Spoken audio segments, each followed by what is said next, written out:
आज केमिस्ट्री में स्टार्ट कर रहे हैं एसपी ब्लॉक। देखिए, तो एसपी ब्लॉक आज हम देखेंगे, स्टार्ट करेंगे इनऑर्गेनिक केमिस्ट्री में। फंडा 1 मिनट केमिस्ट्री में आज हम देखेंगे एसपी ब्लॉक। एसपी ब्लॉक को क्या है, छोटे छोटे से कुछ टॉपिक में डिवाइड किया है, और जिसमें पहला टॉपिक होगा हाइड्रोलिसिस ऑफ कोवैलेंट कंपाउंड। ठीक, बहुत सारी रिएक्शन है, क्या वाटर से कैसी रिएक्शन होगी, तो ये सब की इसमें हाइड्रोलिसिस में आ जाएंगी।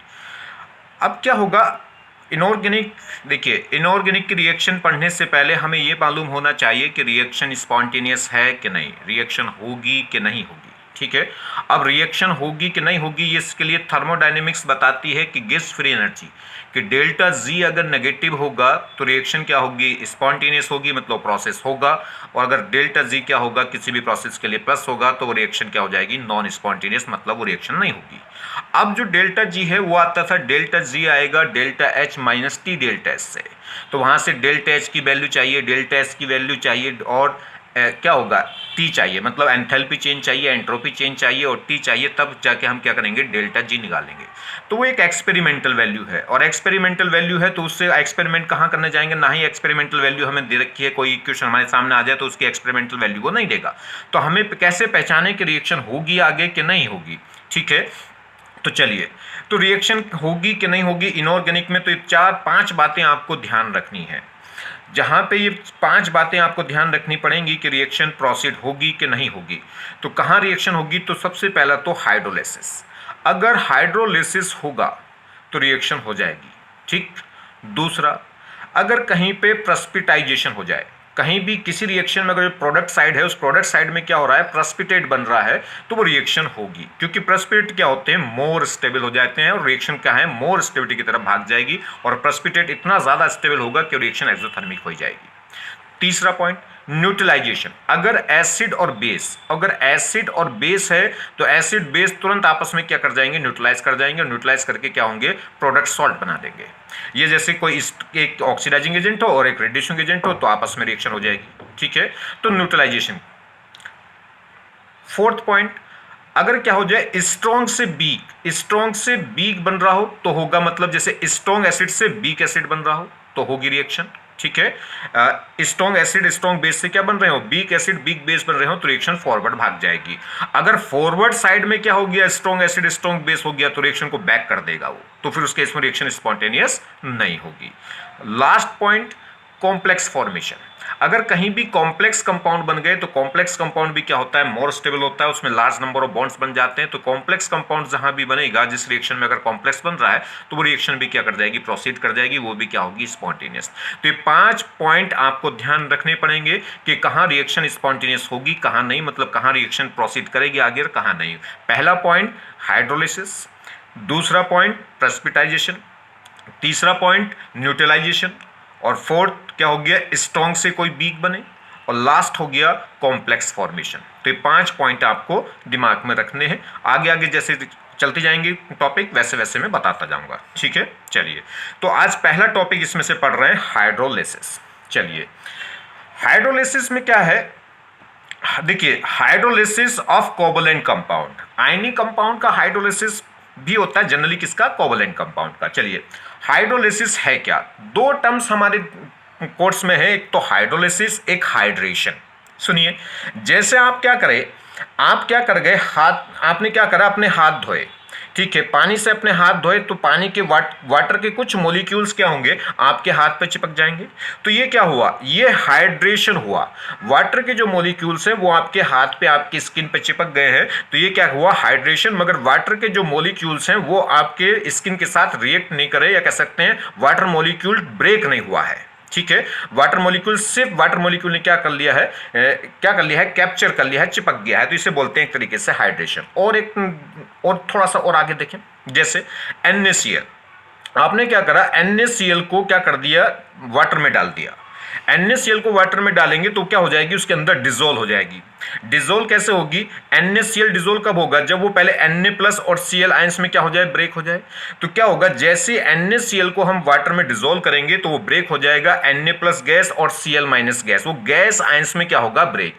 और इन गैस आयंस को क्या करेंगे, वाटर मॉलिक्यूल क्या कर लेंगे, एकदम कैप्चर कर लेंगे। कैप्चर क्यों कर लेंगे, क्योंकि वाटर मॉलिक्यूल्स में दोनों पोलैरिटी होती है, पॉजिटिव पोलैरिटी भी और नेगेटिव पोलैरिटी भी। मैं आपको पहले भी ऑर्गेनिक में कई बार बता चुका हूं।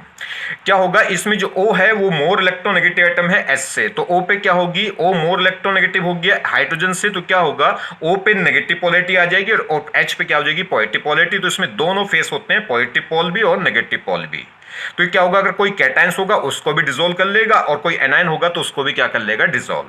तो जैसे NaCl वाटर में डालेंगे तो क्या होगा, Na प्लस और NaCl ब्रेक हो जाएगा, NaCl क्लस्टर ब्रेक हो जाएगा, Na प्लस गैस आयंस और Cl माइनस गैस आयंस, दोनों गैस आयंस पे। और इन गैस आयंस पे अब क्या होगा, वाटर मॉलिक्यूल अटैक कर देगा और क्या होगा, Na प्लस कोई कैटायन है तो वहां से एनायन फेस के थ्रू वाटर जुड़ जाएगा, मतलब O माइनस के थ्रू। अगर कोई नेगेटिव है जैसे Cl माइनस तो उस पर क्या होगा, ये अपनी पॉजिटिव फेस के थ्रू क्या हो जाएगा, उसको सराउंडेड कर लेगा, या कह सकते हैं Cl माइनस को ये H प्लस के थ्रू क्या कर लेगा, घेर लेगा। और इस प्रोसेस को बोलते हैं, और ये प्रोसेस बस यहीं रुक जाएगा और आगे नहीं। मतलब अब क्या होगा, वाटर मॉलिक्यूल्स Na प्लस को और Cl माइनस को क्या कर लेगा, सराउंडेड कर लेगा, या कह सकते हैं अपने अंदर डिसॉल्व कर लेगा और फर्दर कुछ नहीं होगा। तो इससे इतने प्रोसेस को बोलते हैं हाइड्रेशन। अगर ये प्रोसेस और आगे हो जाए, मतलब वाटर मॉलिक्यूल टूट जाए, वाटर मॉलिक्यूल H प्लस में और OH माइनस में ब्रेक हो जाए, तो इस प्रोसेस को बोलते हैं हाइड्रोलिसिस। ठीक है, तो जब तक वाटर मॉलिक्यूल क्या कर रहा है, किसी भी सॉल्वेंट को अपने अंदर डिसॉल्व कर रहा है तो वो तो कहलाता है हाइड्रेशन।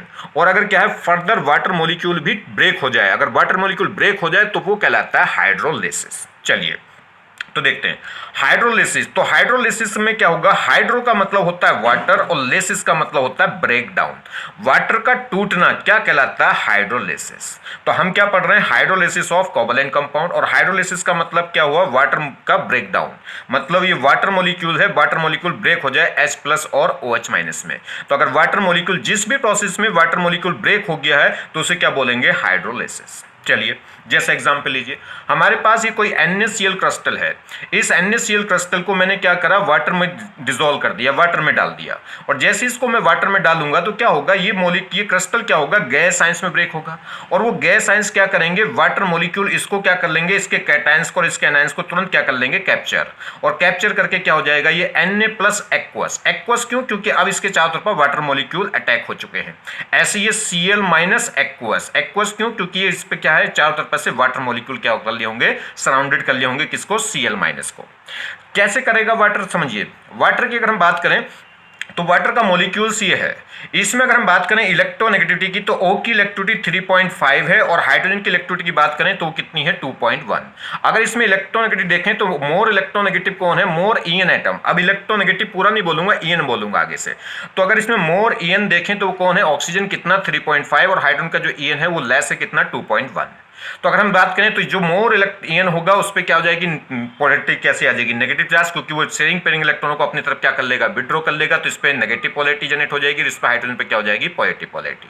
ठीक है, तो इसमें नेगेटिव पोल भी होगा, पॉजिटिव पोल भी होगा। तो ये कैटायन को भी डिसॉल्व कर लेगा अपने अंदर और एनायन को भी क्या कर लेगा, डिसॉल्व कर लेगा। ठीक है, चलिए तो अब ये बात करें, जैसे अब देखिए यहाँ पे अगर हम बात करें इसमें तो देखिए ये क्या होगा, Na प्लस, जैसे हमने NaCl को वाटर में डाला तो ये ब्रेक हो गया होगा, Na प्लस गैस आयंस और Cl माइनस आयंस। अब ये आयंस को क्या होगा, वाटर मॉलिक्यूल अपने अंदर क्या करेगा, डिसॉल्व। कैसे, ये कैटायन पे क्या होगा, इस वाटर की नेगेटिव पोलैरिटी। नेगेटिव पोलैरिटी मतलब ऑक्सीजन, तो ऑक्सीजन आके क्या होंगे, इस Na प्लस के चारों तरफ आके ये चिपक जाएंगे।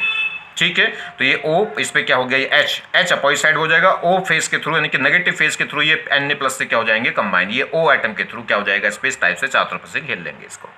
ठीक, और दूसरा यहां अगर हम बात करें Cl माइनस को क्या होगा, ऑक्सीजन की वाटर मॉलिक्यूल की पॉजिटिव पोलैरिटी है। पॉजिटिव पोलैरिटी कौन होगी, H प्लस। तो H क्या करेंगे, Cl माइनस को वाटर के H क्या कर लेंगे, चारों तरफ से सराउंडेड कर लेंगे, ऑक्सीजन पीछे रहेंगे। क्लियर। और इस टाइप से वाटर मॉलिक्यूल इस पे सराउंडेड कर लेंगे और ये जो प्रोसेस है ये बस यहीं पे स्टॉप हो जाएगा, स्टॉप ऑन हाइड्रेशन। और इतने प्रोसेस को बोलते हैं हाइड्रेशन। अगर कोई वाटर मॉलिक्यूल किसी भी आयंस को अपने अंदर डिसोल्व कर ले तो इस प्रोसेस को बोलते हैं हाइड्रेशन।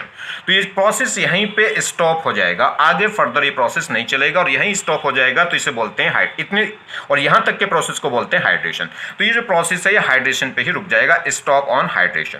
ऐसा क्यों हुआ, हाइड्रेशन पे ही क्यों रुक गया? तो ध्यान दीजिए, अगर हम बात करें जैसे पीरियोडिक टेबल पे थोड़ी देर के लिए जाएं तो अगर हम बात करें डाउन द ग्रुप साइज बढ़ेगा और लेफ्ट टू राइट अगर हम देखें तो साइज क्या होता है? डिक्रीज। और तो क्या होगा अगर हम बात करें लेफ्ट टू राइट की, तो फर्स्ट पीरियड के जो एलिमेंट, फर्स्ट ग्रुप के जो एलिमेंट है उनका साइज बड़ा होगा, सेकंड ग्रुप के एलिमेंट का साइज और छोटा होगा और थर्ड ग्रुप के एलिमेंट का साइज और छोटा होगा। अगर किसी भी पर्टिकुलर पीरियड में लेफ्ट टू राइट जाए तो साइज क्या होता जाएगा? डिक्रीज होता जाएगा। और ये बात करें एन की, तो एन क्या है? ये फर्स्ट ग्रुप का एलिमेंट है। तो जो फर्स्ट ग्रुप का एलिमेंट है उनका साइज क्या होगा? जितने भी ग्रुप होते हैं उनके कंपेरिजन में साइज क्या होगा? इनका सबसे बड़ा होता है। तो फर्स्ट ग्रुप का जो एलिमेंट है उनका साइज क्या होगा? बड़ा होगा, अगर नोबल गैस को छोड़ दें तो। ठीक है, तो इनका साइज बड़ा होगा तो इन पे इलेक्ट्रॉन, इन पे चार्ज डेंसिटी क्या होती है? कम होती है। तो Na का साइज बड़ा होने की वजह से इस पे चार्ज डेंसिटी क्या है? कम है। और चार्ज डेंसिटी कम है तो उतनी स्ट्रांगली क्या होगा? ये वाटर के ऑक्सीजन या कह सकते हैं वाटर के O- को उतनी स्ट्रांगली अट्रैक्ट नहीं करेगा। और बहुत स्ट्रांगली अट्रैक्ट नहीं करेगा तो बस क्या होगा? ये सिर्फ क्या हो जाएगा? जो वाटर मॉलिक्यूल है वो Na+ को बस डिसॉल्व कर लेगा और यहीं पे प्रोसेस रुक जाएगा, आगे प्रोसेस नहीं चलेगा, मतलब ब्रेक डाउन की कहानी नहीं चलेगी। कह सकते हैं कि जो Na+ है उस पे इतनी ज्यादा इलेक्ट्रॉन डेंसिटी नहीं है कि वाटर को खुद को तोड़ना पड़ जाए अपने लिए। ठीक है, आगे बात समझ में? चलिए, तो हाइड्रोलिसिस कहां होगा? वाटर का ब्रेकडाउन कहां होगा? जहां पे चार्ज डेंसिटी क्या हो? ज्यादा हो। चार्ज डेंसिटी ज्यादा कहां होगी? जहां पे साइज क्या हो? छोटा हो। ठीक है, जैसे अब नॉन मेटल्स में चले जाएंगे तो नॉन मेटल्स क्या होंगे? नॉन मेटल फर्स्ट और सेकंड ग्रुप में तो मेटल्स होते हैं, तो नॉन मेटल्स आगे मिलेंगे। लेफ्ट टू राइट अगर हम जाएंगे तो पीरियोडिक टेबल में, तो लेफ्ट टू राइट में क्या होगा? नॉन मेटेलिक प्रॉपर्टी बढ़ेगी। तो नॉन मेटल्स का साइज क्या होगा? मेटल्स के कंपेरिजन में स्मॉल होगा। स्मॉल होगा तो वहां पे चार्ज डेंसिटी ज्यादा होगी और चार्ज डेंसिटी ज्यादा होगी तो वहां पे क्या करेंगे? वो वाटर मॉलिक्यूल को ज्यादा स्ट्रांगली क्या करेंगे? अट्रैक्ट करेंगे। और जितनी ज्यादा स्ट्रांगली अट्रैक्ट करेंगे उतना ज्यादा हाइड्रेशन होगा, और जितना ज्यादा हाइड्रेशन होगा उतना ज्यादा फिर चांसेस होते हैं हाइड्रोलिसिस के। जरा देखें, तो अगर हम आगे बात करें तो देखिए, अगर हम बात करें इस प्रोसेस की, अब हम एक नेक्स्ट एग्जांपल ले लेते हैं। कौन सा? BCl3। अगर मैं बात करूं BCl3 की, तो BCl3 में अगर हम क्या करें तो BCl3 में बात करें तो जो सेंट्रल एटम है बोरॉन, उस बोरॉन पे क्या है? वो सेकेंड पीरियड का एलिमेंट है, उसमें वैलेंसी सेल कितनी है? 2 है और इसका साइज क्या हो गया? स्मॉल हो गया। ठीक है, और ये नॉन मेटल है तो इसका साइज क्या होगा? छोटा होगा। साइज छोटा होगा तो इस पे चार्ज डेंसिटी क्या होगी? ज्यादा होगी।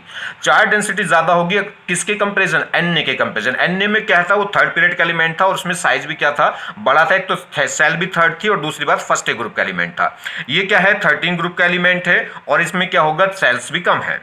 तो इस पे क्या होगा? अगर हम बात करें तो इस पे चार्ज डेंसिटी क्या होगी? ज्यादा। तो ये क्या करेगा? वाटर मॉलिक्यूल को ज्यादा स्ट्रांगली क्या करेगा? अट्रैक्ट करेगा, या कह सकते हैं वाटर के ऑक्सीजन को ज्यादा स्ट्रांगली अट्रैक्ट करेगा। अच्छे, बोरॉन क्या है? जो सेंट्रल एटम है बोरॉन, वो ऑक्सीजन को अट्रैक्ट क्यों करेगा? अगर मैं बात करूं तो वाटर में क्या है? पॉलिटी अभी बताई थी, 2 के हाइड्रोजन तो रहेगा प्लस फेस में और ऑक्सीजन किस में रहेगा? माइनस फेस में। यहां अगर हम देखें तो इसमें मोर ईएन कौन है? Cl है कि बोरॉन है? तो Cl मोर ईएन है। Cn की जो इलेक्ट्रोनेगेटिव है वो ज्यादा है तो इस पे स्लाइटली नेगेटिव नेगेटिव नेगेटिव, और ये क्या होगा? पॉजिटिव पोलैरिटी का होगा। चलिए, तो एक तो पॉजिटिव पोलैरिटी का है तो ये क्या करेगा? वाटर के ऑक्सीजन फेस को क्या करेगा? अपनी तरफ अट्रैक्ट करेगा और थोड़ा स्ट्रांगली अट्रैक्ट करेगा क्योंकि इसका साइज छोटा है तो इस पे इलेक्ट्रॉन डेंसिटी, इस पे चार्ज डेंसिटी क्या होगी? ज्यादा होगी।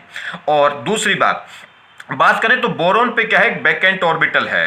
बोरॉन के पास क्या है? अगर बात करें 5 इलेक्ट्रॉन है, इसका कॉन्फ़िगरेशन देखें तो 2 3। तो आउटरमोस्ट सेल में इसकी आउटरमोस्ट सेल कौन सी है? सेकंड है, और सेकंड में कितने इलेक्ट्रॉन है? 3 है, और सेकंड सेल में एक s होती है और 3 p सब सेल्स, एक s सब सेल और एक p सब सेल, और 2s और 2p। और s में कितनी होगी? 1 ऑर्बिटल, और p में 3 ऑर्बिटल। तो इसमें अगर बात करें तो इसमें वैलेंसी सेल सेकंड है और सेकंड वैलेंसी सेल में 4 ऑर्बिटल होंगी। कौन कौन सी? 4 ऑर्बिटल होंगी, एक 2s और 3 क्या होंगी? 2p।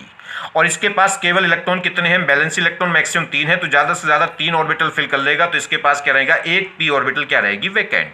और p ऑर्बिटल वैकेंट रहेगी तो अब तो ये क्या करेगी? एक तो इस पे चार्ज डेंसिटी कम है चार्ज डेंसिटी कम है तो क्या करेगा, वाटर को स्ट्रांगली अट्रैक्ट, चार्ज डेंसिटी क्या है, ज्यादा है तो वाटर को स्ट्रांगली अट्रैक्ट करेगा, पहली बात। दूसरी बात, इसके पास क्या है, वैकेंट ऑर्बिटल है, और वैकेंट ऑर्बिटल है तो क्या करेगा, वैकेंट ऑर्बिटल है तो ऑक्सीजन के लोन पेयर को क्या करेगा, कैप्चर करने की टेंडेंसी रखता है, और कैप्चर करेगा भी क्योंकि इलेक्ट्रॉन लोन पेयर को लेते इसका ऑक्टेट क्या हो जाएगा, कंप्लीट, और ऑक्टेट कंप्लीट करना चाहेगा क्योंकि ये क्या है, लुईस एसिड है, इसका ऑक्टेट कंप्लीट नहीं है। देखिए BCl3 में कितने बॉन्ड बन रहे हैं, 3, 3 का मतलब बैलेंस इलेक्ट्रॉन्स कितने हो गए, 6 हो गए।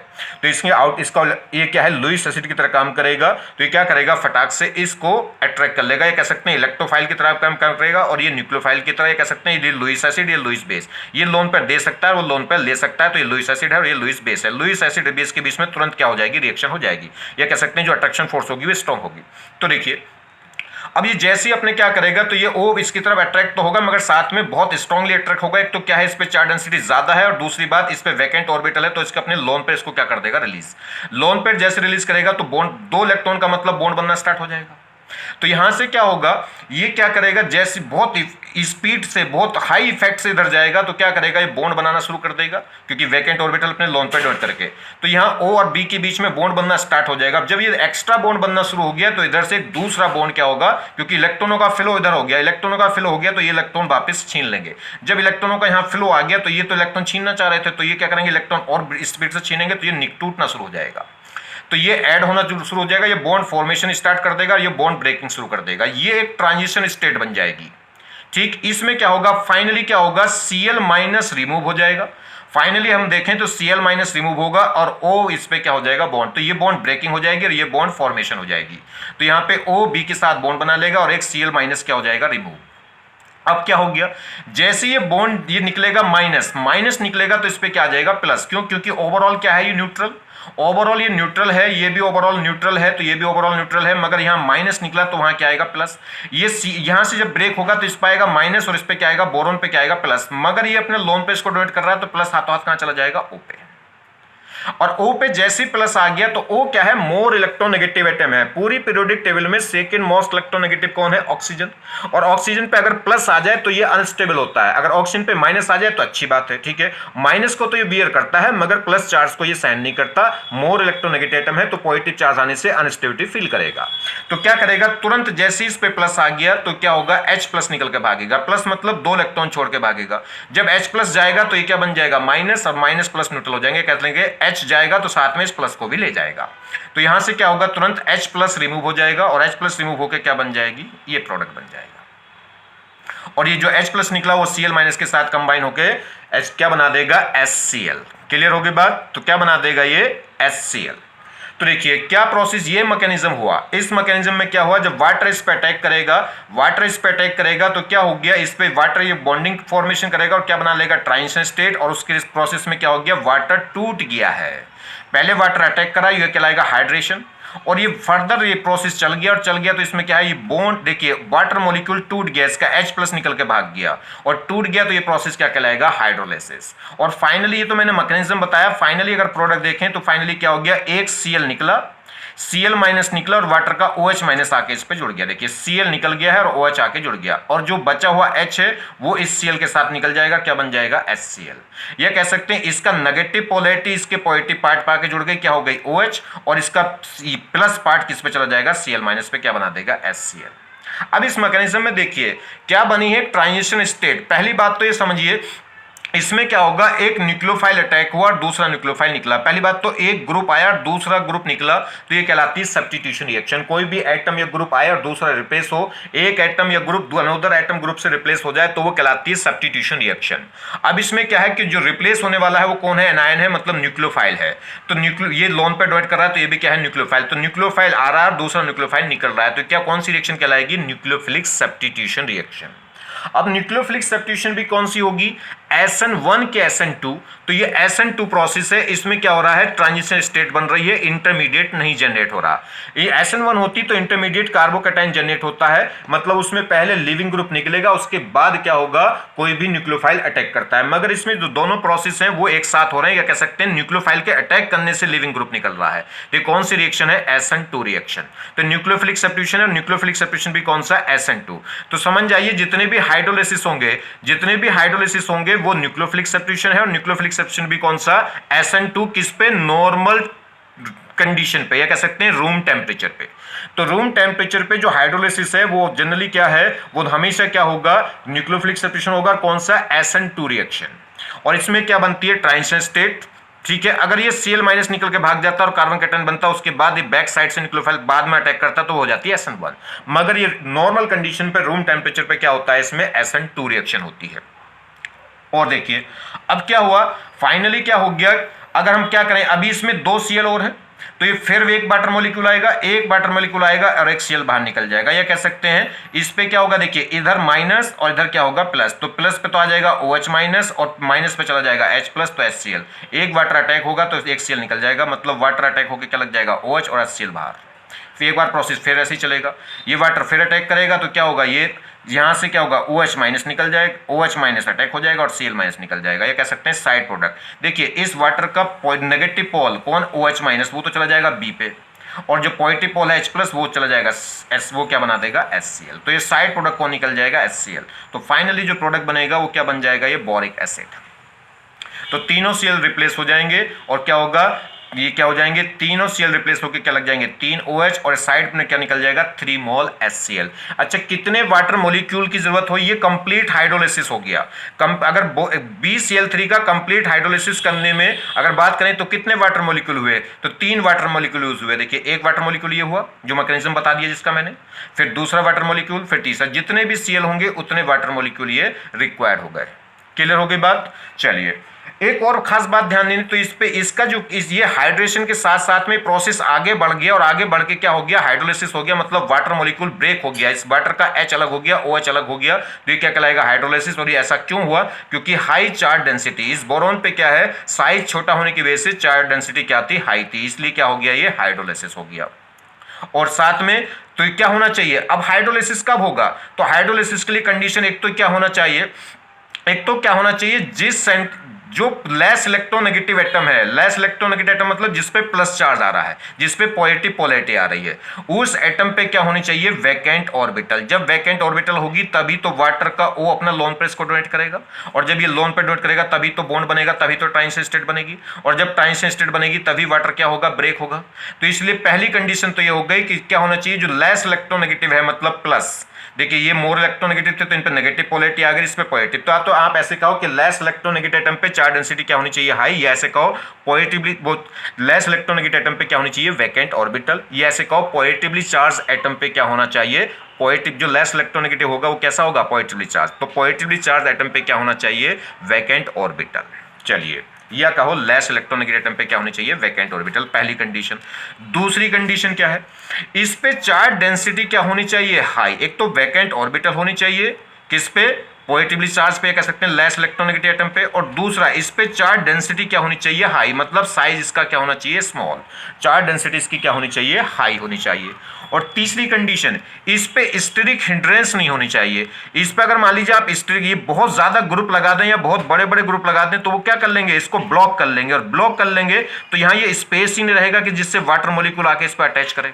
तो इस पे वाटर मॉलिक्यूल इस पर आके अटैच करे तो यहाँ पे स्पेस ही नहीं रहेगा, और स्पेस ही नहीं रहेगा तो फिर क्या करेगा, ये क्या होगा, हाइड्रोलिसिस नहीं हो सकता। तो हाइड्रोलिसिस के लिए 3 कंडीशन है। पहली, जो लेस इलेक्ट्रोनेगेटिव एटम है या कहें जो पॉजिटिवली चार्ज एटम है उस पे वैकेंट ऑर्बिटल होनी चाहिए, पहली बात। दूसरी, उस पे क्या होना चाहिए, हाई चार्ज डेंसिटी होनी चाहिए। तीसरी, लो स्टेरिक हिंड्रेंस होनी चाहिए। स्टेरिक हिंड्रेंस अगर ज्यादा होगी तो वाटर मॉलिक्यूल अटैक नहीं करेगा। मैं आपको बता दूं पूरी एनसीईआरटी में इनऑर्गेनिक में अगर हम बात करें तो मोर स्टेरिक हिंड्रेंस किस में होगी, जिसमें स्टेरिक हिंड्रेंस की वजह से हाइड्रोलिसिस नहीं हो सकता, वो सिर्फ एक ही एग्जाम्पल है, SF6। हम देखिए बात क्या करेंगे, हम कोई भी ऐसी चीज की बात नहीं करेंगे जिसका जिक्र एनसीईआरटी में नहीं है, मगर एनसीईआरटी में इतना जिक्र जरूर करेंगे। एनसीईआरटी में कोई किसी के बारे में एक ही लाइन दे रखी है, तो एनसीईआरटी में सिर्फ किसी एग्जाम्पल का, किसी कंपाउंड का सिर्फ जिक्र किया है, तो हम सिर्फ जिक्र करके नहीं छोड़ेंगे, हम उसको कंप्लीट पढ़ाएंगे, उस पर क्या क्या क्वेश्चन हो सकता है। हाँ इतना जरूर है कि एनसीईआरटी से बाहर नहीं जाएंगे, मगर एनसीईआरटी में क्या होगा, एनसीईआरटी को एक्सप्लेन कर देंगे। अगर एनसीईआरटी में एक शब्द भी किसी के बारे में दे रखा है तो उसके बारे में जो भी पॉसिबिलिटी हो सकती है क्वेश्चन पूछे जाने की वो सब बता देंगे। ठीक है, चलिए तो कुल मिला के आप ये कह सकते हैं कि कंप्लीट एनसीईआरटी का एक्सप्लेनेशन है। ठीक, एनसीईआरटी में जो जो चीजें हैं उनका क्या है, कंप्लीट एक्सप्लेनेशन है, एक भी शब्द उससे बाहर नहीं, मतलब टॉपिक उससे एक भी बाहर नहीं, सब तो बाहर हो जाएंगे। चलिए देखिए, तो एक और मजेदार बात करें, अगर हम बात करें तो इसकी हाइब्रिडेशन कितनी है, जिस इस सेंट्रल एटम की जिसका हाइड्रोलिसिस हो रहा है उसकी अगर हम बात करें हाइब्रिडेशन, तो इसमें 3 सिग्मा बॉन्ड है। 3 सिग्मा बॉन्ड का मतलब इसकी हाइब्रिडेशन कितनी है, sp2। अगर यहां ट्रांजिशन स्टेट में हाइब्रिडेशन देखूं तो कितने सिग्मा बॉन्ड हो गए, 1 2 3 4, तो यहां पे हाइब्रिडेशन क्या हो जाएगी, sp3। तो हाइब्रिडेशन sp2 से कितनी हो गई, sp3।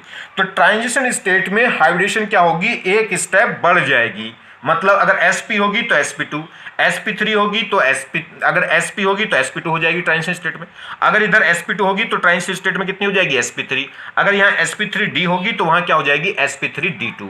और अगर इधर क्या होगी, sp3d2 होगी तो वहां क्या हो जाएगी, sp3d3 हो जाएगी। क्लियर हो गई बात। तो ट्रांजिशन स्टेट में हाइब्रिडेशन क्या हो जाती है, इंक्रीज हो जाती है। एक और बात अगर हम बात करें, यहां पे अगर हम बात करें फाइनल इनिशियल रिएक्टेंट और फाइनल प्रोडक्ट, उस केस में हाइब्रिडेशन क्या रहेगी, सेम। अगर यहां sp2 है तो वहां भी क्या है, फाइनल प्रोडक्ट में भी sp2 है। क्लियर होगी बात। मगर ट्रांजिशन स्टेट में एक हाइब्रिडेशन क्या हो जाती है, बढ़ जाती है। तो ध्यान दीजिए।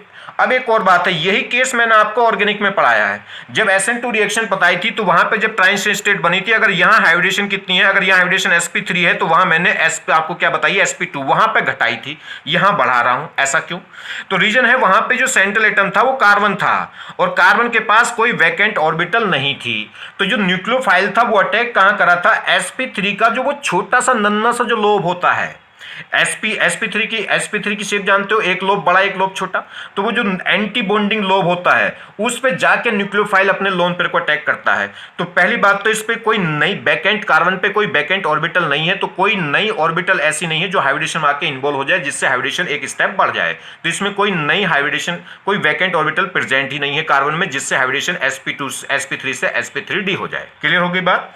और दूसरी बात, उल्टा और क्या होता है कि जो एक ऑर्बिटल उल्टी छिन जाती है, न्यूक्लियोफाइल क्या करता है, उस sp3 की जो एंटी लोब होता है, छोटा वाला जो लोब होता है नुन्ना वाला, उस पे जाके अटैक करता है, तो उल्टा उस ऑर्बिटल को हाइब्रिडेशन से अलग कर लेता है, मतलब उसको भी हाइब्रिडेशन लायक छोड़ता नहीं है। तो उल्टी क्या हो जाएगी, हाइब्रिडेशन बढ़ने की बजाय घट जाएगी। तो sp3 है तो sp3d ना होकर sp2 हो जाएगी। कहां, ऑर्गेनिक के केस में, क्योंकि वहां कार्बन एटम आएगा। और यहां पे क्या होगा, एक स्टेप बढ़ेगी, क्योंकि हम यहां पे हाइड्रोलिसिस कर यूज कर रहे हैं जिसके पास वैकेंट ऑर्बिटल प्रेजेंट हो। तो यहां पे क्या होगा, यहां पे उसमें क्या होगा, ये जो डॉटेड बॉन्ड थे, जो फॉर्मेशन और ब्रेकिंग बॉन्ड हो रही थी, वो काउंट नहीं करे जा रहे थे, सिर्फ ये वाले बॉन्ड करे जा रहे थे। तो अगर ये ऑर्गेनिक वाला केस होता है, यहां कार्बन होता है, तो हाइब्रिडेशन कितनी होती है, सिग्मा सिग्मा sp होती है, और यहां कितनी होती है, sp2, तो sp2 से sp हो जाती है। मगर इस केस में क्या होगा, अब ये वाले बॉन्ड भी, इनऑर्गेनिक का केस है तो उसमें ये वाले जो बॉन्ड फॉर्मेशन, बॉन्ड ब्रेकिंग जो बॉन्ड है, ये बॉन्ड भी काउंट होंगे। तो कितने बॉन्ड काउंट होंगे, 4, और 4 का मतलब क्या हो गया, sp3। sp2 से कितनी हो गई, sp3। उसमें ये वाले बॉन्ड काउंट नहीं होते कार्बन के केस में, क्योंकि उसके पास वैकेंट ऑर्बिटल नहीं होती। बात समझ में आ गई होगी। चलिए, तो हाइड्रोलिसिस कब होगा ये मैंने आपको बता दिया। हाइड्रोलिसिस में क्या हो रहा है, अगर हम बात करें फाइनल प्रोडक्ट और रिएक्टेंट की हाइब्रिडेशन में कोई चेंज नहीं, मगर ट्रांजिशन स्टेट की हाइब्रिडेशन में एक का चेंज हो गया, इंक्रीजमेंट हो गया। अगर sp3 है तो sp3d हो जाएगी, और sp3d है तो sp3d2 हो जाएगी। और एक बात मैंने बताया, जो हाइड्रोलिसिस है, जो इनऑर्गेनिक में जो हाइड्रोलिसिस है वो क्या होगा, न्यूक्लियोफिलिक सब्स्टिट्यूशन, और कौन सी SN2 रिएक्शन है, रूम टेम्परेचर पे नॉर्मल कंडीशन पे क्या होगा, ये SN2 रिएक्शन होगी। SN1 क्या होगी, वो तो ड्रास्टिक कंडीशन पर हो सकती है, SN1 नहीं हो सकती, ऐसा मैं नहीं कह रहा, SN1 हो सकती है, मगर उसको यहां बीच में नहीं घुसेड़ रहे अब, ठीक है, कंफ्यूज हो जाएंगे। वो जब होगी तो मैं आपको हेडिंग लिखा दूंगा कि अब SN1 के बारे में पढ़ेंगे भाई। तो SN1 क्या होगी, यहां पे ड्रास्टिक कंडीशन हो सकती है, मतलब हाई टेम्परेचर हाई प्रेशर बढ़ा दें, तब जाके क्या होगा कि पहले न्यूक्लियोफाइल निकल कर भाग जाए, उसके बाद न्यूक्लियोफाइल आए, मतलब वहां पे क्या बन जाए, कैटायन बन जाए, इंटरमीडिएट जनरेट हो जाए, तो वो SN1 होती है। तो इसमें नॉर्मल कंडीशन पे हाइड्रोलिसिस क्या होगा, एक क्या है, एक SN2 रिएक्शन है। चलिए बात करते हैं नेक्स्ट।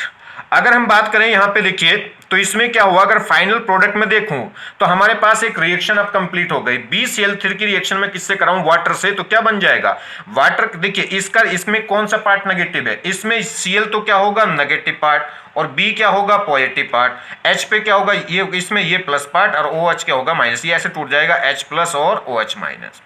तो अब इसमें क्या होगा H प्लस प्लस वाला पार्ट तो किस पे जुड़ जाएगा Cl माइनस पे, और माइनस वाला पार्ट किस पे जुड़ जाएगा B प्लस पे, बस खत्म हो गई। कितने Cl टूटेंगे 3, तो 3 OH, 3 वाटर मॉलिक्यूल जुड़ जाएंगे, तो 3 OH इस पाके जुड़ जाएंगे BOH का होल थ्राइस, और 3 H प्लस किसके, तो प्लस वाले किसके साथ भाग जाएंगे माइनस के साथ, और माइनस वाले भाग जाएंगे प्लस के साथ। तो ये क्या बन जाएगा अगर हम इसमें देखेंगे तो ये क्या हो जाएगा यहाँ से, तो अगर हम इसमें बात करें तो क्या हो जाएगा BOH3 और साथ में क्या निकल जाएगा साइड प्रोडक्ट निकल जाएगा एक 3HCl।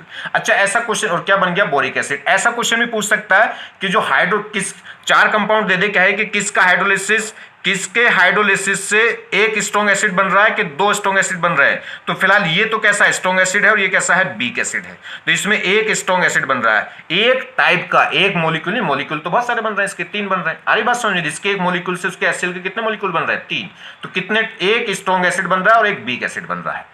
क्लियर होगी बात। चलिए आपको ऐसे कर सकते हैं, नहीं तो एक और आसान सा तरीका है, आप देखिए ऐसे कर सकते हैं, जैसे इसको ये देखिए B, इस पे क्या हो गया ये Cl Cl Cl, और ये क्या होगा H H H और ये OH। जरा समझिए 3 Cl है तो 3 OH, इधर क्या होगा माइनस माइनस माइनस, तो इस पे क्या आएगा प्लस, ये H प्लस और OH माइनस, तो प्लस वाले पार्ट तो किस पे जुड़ जाएंगे माइनस के साथ भाग जाएंगे, तो ये तो क्या बन जाएंगे HCl, और ये माइनस वाले पार्ट B पे जुड़ जाएंगे, तो देखो क्या हो जाएगा BOH का होल थ्राइस और 3 क्या बन जाएंगे HCl। आगे बात समझ में। तो एक रिएक्शन कंप्लीट हुई आपकी, किस तरीके से रिएक्शन होगी। अब बात करें तो कंडीशन के बारे में, मैंने आपको बताया कंडीशन के बारे में क्या बताया, देखिए जरा आप बात करें, अगर हम कंडीशन की बात करें तो कंडीशन इसमें क्या बताई है, कंडीशन किसके लिए, अगर हम बात करें कंडीशन फॉर हाइड्रोलिसिस, हाइड्रोलिसिस के लिए कंडीशन देखें तो मैंने आपको 3 कंडीशन बताई है कि vacant orbital must be present, vacant orbital must be present on less electronegative atom, या कह सकते हैं पॉजिटिवली चार्ज एटम। ठीक, दूसरा कि जो लेस इलेक्ट्रोनेगेटिव एटम है या पूरे मॉलिक्यूल में जो पॉजिटिव चार्ज एटम है उस पर क्या होना चाहिए वैकेंट ऑर्बिटल प्रेजेंट होनी चाहिए, जिससे वो क्या कर सके वाटर के ऑक्सीजन का लोन पेयर को कैप्चर कर सके, एक्सेप्ट कर सके। दूसरा high charge density, high charge density होनी चाहिए जिससे क्या हो वाटर स्ट्रांगली क्या करे अटैक करे उस पर। ठीक है, जितनी चार्ज डेंसिटी कम होगी उतनी स्ट्रांगली क्या करेगा वाटर, हाई चार्ज डेंसिटी होगी उतना वाटर क्या करेगा स्ट्रांगली अट्रैक्ट करेगा। तीसरा लो स्ट्रिक हिंड्रेंस, स्ट्रिक हिंड्रेंस लो होनी चाहिए, अगर हाई स्ट्रिक हिंड्रेंस होगी तो फिर वाटर मॉलिक्यूल को स्पेस नहीं मिल पाएगा बॉन्डिंग के लिए या कह सकते हैं अटैकिंग के लिए। तो उस केस में मैंने बताया एनसीईआरटी में एक ही एग्जांपल है कौन सा SF6, और SF6 के अलावा बाकी सब में बाकी किसी में भी हाइड्रोलिसिस स्ट्रिक हिंड्रेंस की वजह से नहीं रुकेगा। एक ही कंपाउंड ऐसा है जिसमें हाइड्रोलिसिस नहीं होता, किसकी वजह से स्ट्रिक हिंड्रेंस की वजह से। S पे 6F लगने की वजह से क्या कर लेता है इस छोटे से सल्फर को ब्लॉक कर देता है, जिससे वाटर मॉलिक्यूल सेंट्रल एटम तक पहुंच ही नहीं पाता। क्लियर। देखिए एक नेक्स्ट एग्जांपल देख लें, SiCl4, SiCl4 इस पे क्या हो गया अगर हम बात करें तो देखिए SiCl4 इसमें जो सेंट्रल है, पहली बात तो देखिए मोर लेस इलेक्ट्रोनेगेटिव एटम, या कह सकते हैं जिस एटम पे प्लस है उसी को तो चेक करना। तो इस Cl क्या है मोर इलेक्ट्रोनेगेटिव एटम है, तो Cl पे माइनस माइनस माइनस आ जाएगा, तो इस पे Si पे क्या हो जाएगा सिलिका पे क्या आ जाएगा प्लस चार्ज। ठीक है, चलिए तो लेस इलेक्ट्रोनेगेटिव कौन हो गया Si, तो इसके पास क्या होनी चाहिए वैकेंट ऑर्बिटल होनी चाहिए। हाई चार्ज डेंसिटी तो इसके पास है क्योंकि ये क्या है नॉन मेटल्स है। चलिए साइज छोटा होगा मेटल के कंपैरिजन, तो इसमें वैकेंट ऑर्बिटल होनी चाहिए। Si क्या है थर्ड पीरियड का एलिमेंट है, और थर्ड पीरियड के एलिमेंट में वैकेंट डी ऑर्बिटल होती है। तो ये कार्बन फैमिली का एलिमेंट है, मगर कार्बन फैमिली का एलिमेंट कौन सा थर्ड पीरियड का है, तो थर्ड पीरियड का है तो इसकी बैलेंसी सेल क्या है सेकंड है, वो थर्ड, इसकी बैलेंसी सेल कौन सी है थर्ड है, तो थर्ड है तो 3s होगा 3p होगा और 3d होगा। s सब सेल एक s ऑर्बिटल होगी 3 p ऑर्बिटल होंगी और बाकी 5 क्या होंगी d ऑर्बिटल वैकेंट होंगी, क्योंकि इसके आउटर मोस्ट में 4 इलेक्ट्रॉन होंगे, तो जो s और 3p ये तो क्या होंगी फिल होंगी, वैकेंट कौन होगी d होगी। तो इसके पास 3d ऑर्बिटल्स क्या होंगी वैकेंट होंगी, तो इसके पास एक वैकेंट d ऑर्बिटल्स होगी। ठीक है, अब ये क्या करेगा वाटर का क्या करेगा, वाटर का जो O पार्ट है यानी कि नेगेटिव पार्ट, वो नेगेटिव पार्ट इस पॉजिटिव पार्ट पर अटैक करेगा, यही तो पॉजिटिव पार्ट है, या कह सकते हैं लेस इलेक्ट्रोनेगेटिव, या कह सकते हैं मोर इसका मोर इलेक्ट्रोनेगेटिव उसके लेस इलेक्ट्रोनेगेटिव पे क्या करेगा अटैक करेगा।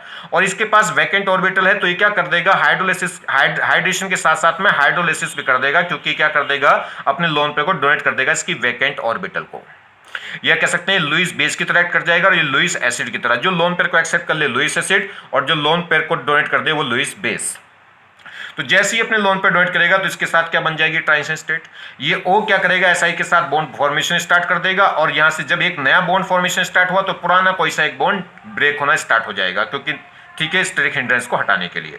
तो जैसे ही अटैक होगा तो वैसे ये सीएल ब्रेक होना शुरू हो जाएगा। बाकी 4 3 इस पर टोटल सीएल कितनी थी 4, तो 3 सीएल ये रहेंगे, एक ब्रेक होना शुरू हो जाएगी और एक ये अटैच। फाइनली क्या होगा सीएल माइनस निकल जाएगा, तो क्या बन जाएगा जैसे ये माइनस निकलेगा तो ओ पे क्या आ जाएगा प्लस, वो मैंने आपको बताया अभी। जब ये माइनस निकलेगा तो ये बनेगा प्लस और ये लोन पर डोनेट करेगा तो ये प्लस यहाँ ट्रांसफर हो जाएगा। तो जैसे ही सीएल माइनस निकला तो ये क्या बन जाएगा ओ प्लस। ओ मोर इलेक्ट्रोनेगेटिव एटम है तो इस पे प्लस आते ही क्या हो जाएगा लेस स्टेबल, तो ये अपने आप को मोर स्टेबल करने के लिए तुरंत क्या रिलीज कर देगा एच प्लस को। तो एच प्लस जैसे ही निकलेगा तो इसका मतलब ये वाटर मॉलिक्यूल ही तो है ये देखो, और ये वाटर मॉलिक्यूल टूट गया और टूट गया तो ये क्या कहलाएगा हाइड्रोलिसिस। तुरंत यहां से H प्लस निकलेगा तो ये न्यूट्रल हो जाएगा, क्योंकि H प्लस निकलने का मतलब ये H भाग जाएगा दोनों इलेक्ट्रॉनों को छोड़ के, तो यहां माइनस और वहां प्लस, तो ये माइनस प्लस क्या हो जाएंगे न्यूट्रल। ये ऐसे कहें कि H निकलेगा तो इस प्लस को भी लेके चला जाएगा, तो क्या होगा H प्लस रिलीज हो जाएगा और ये क्या बन जाएगा फाइनली SiS क्या रह जाएगा OH। तो एक स्टेप मैकेनिज्म मैंने बता दिया। अब बस क्या होगा कितने सीएल और हैं इस पे 3, तो अभी 3 बार, एक बार और होगी रिएक्शन तो एक सीएल और, एक बार रिएक्शन होगी एक सीएल और गायब होकर एक OH, एक बार और रिएक्शन होगी तो एक सीएल निकल के एक OH और। तो इस पे अभी कितने वाटर मॉलिक्यूल और जुड़ जाएंगे, एक वाटर मॉलिक्यूल तो ऐड हो चुका, देखो उसका मैकेनिज्म भी मैंने आपको बता दिया, बार बार नहीं बताऊंगा। अब इसमें क्या हो गया एक अभी 3 सीएल और हैं तो 3 वाटर मॉलिक्यूल और जुड़ गए, 3 वाटर मॉलिक्यूल और जुड़ेंगे तो 3 HCl और निकल जाएंगे साइड प्रोडक्ट। क्या होगा ये देखिए OH माइनस नेगेटिव वाला पार्ट तो इस पे जुड़ जाएगा और प्लस वाला पार्ट इस पे, क्योंकि ये माइनस है और ये प्लस है, तो माइनस पे तो इसका H प्लस और प्लस पे इसका OH माइनस, तो यहाँ पे क्या हो जाएगा SiOH का होल 4। चारों Cl निकल गई और क्या हो जाएंगे, क्या होगा ये प्लस वाले पार्ट पे क्या हो जाएगा माइनस वाला पार्ट, कितने थे 4, तो 4 OH आके जुड़ जाएंगे और 4 Cl के साथ 4H क्या हो जाएगा 4 HCl, 3 HCl यहाँ निकली और एक HCl ऊपर निकल चुकी है। क्लियर होगी बात। ये क्या बन गया सैलिक एसिड, ठीक है सिलिसिलिक एसिड, तो सिलिसिलिक एसिड ये फॉर्म हो गया।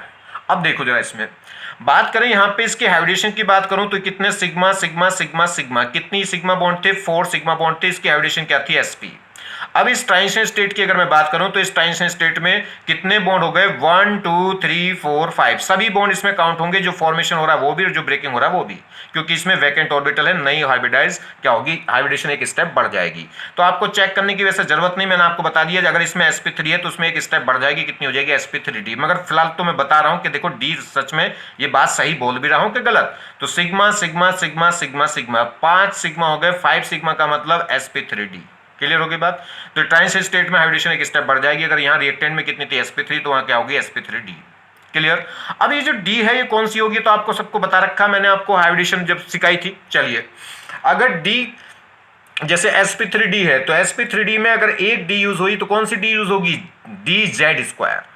अगर 2 डी यूज हो रही हैं तो कौन सी, पहले तो dz², दूसरे नंबर पे कौन सी आती है dx² y², और तीसरे नंबर पे तो फिर कोई सी भी ले लो dxy yz zx में से कोई सी भी ले सकते हैं।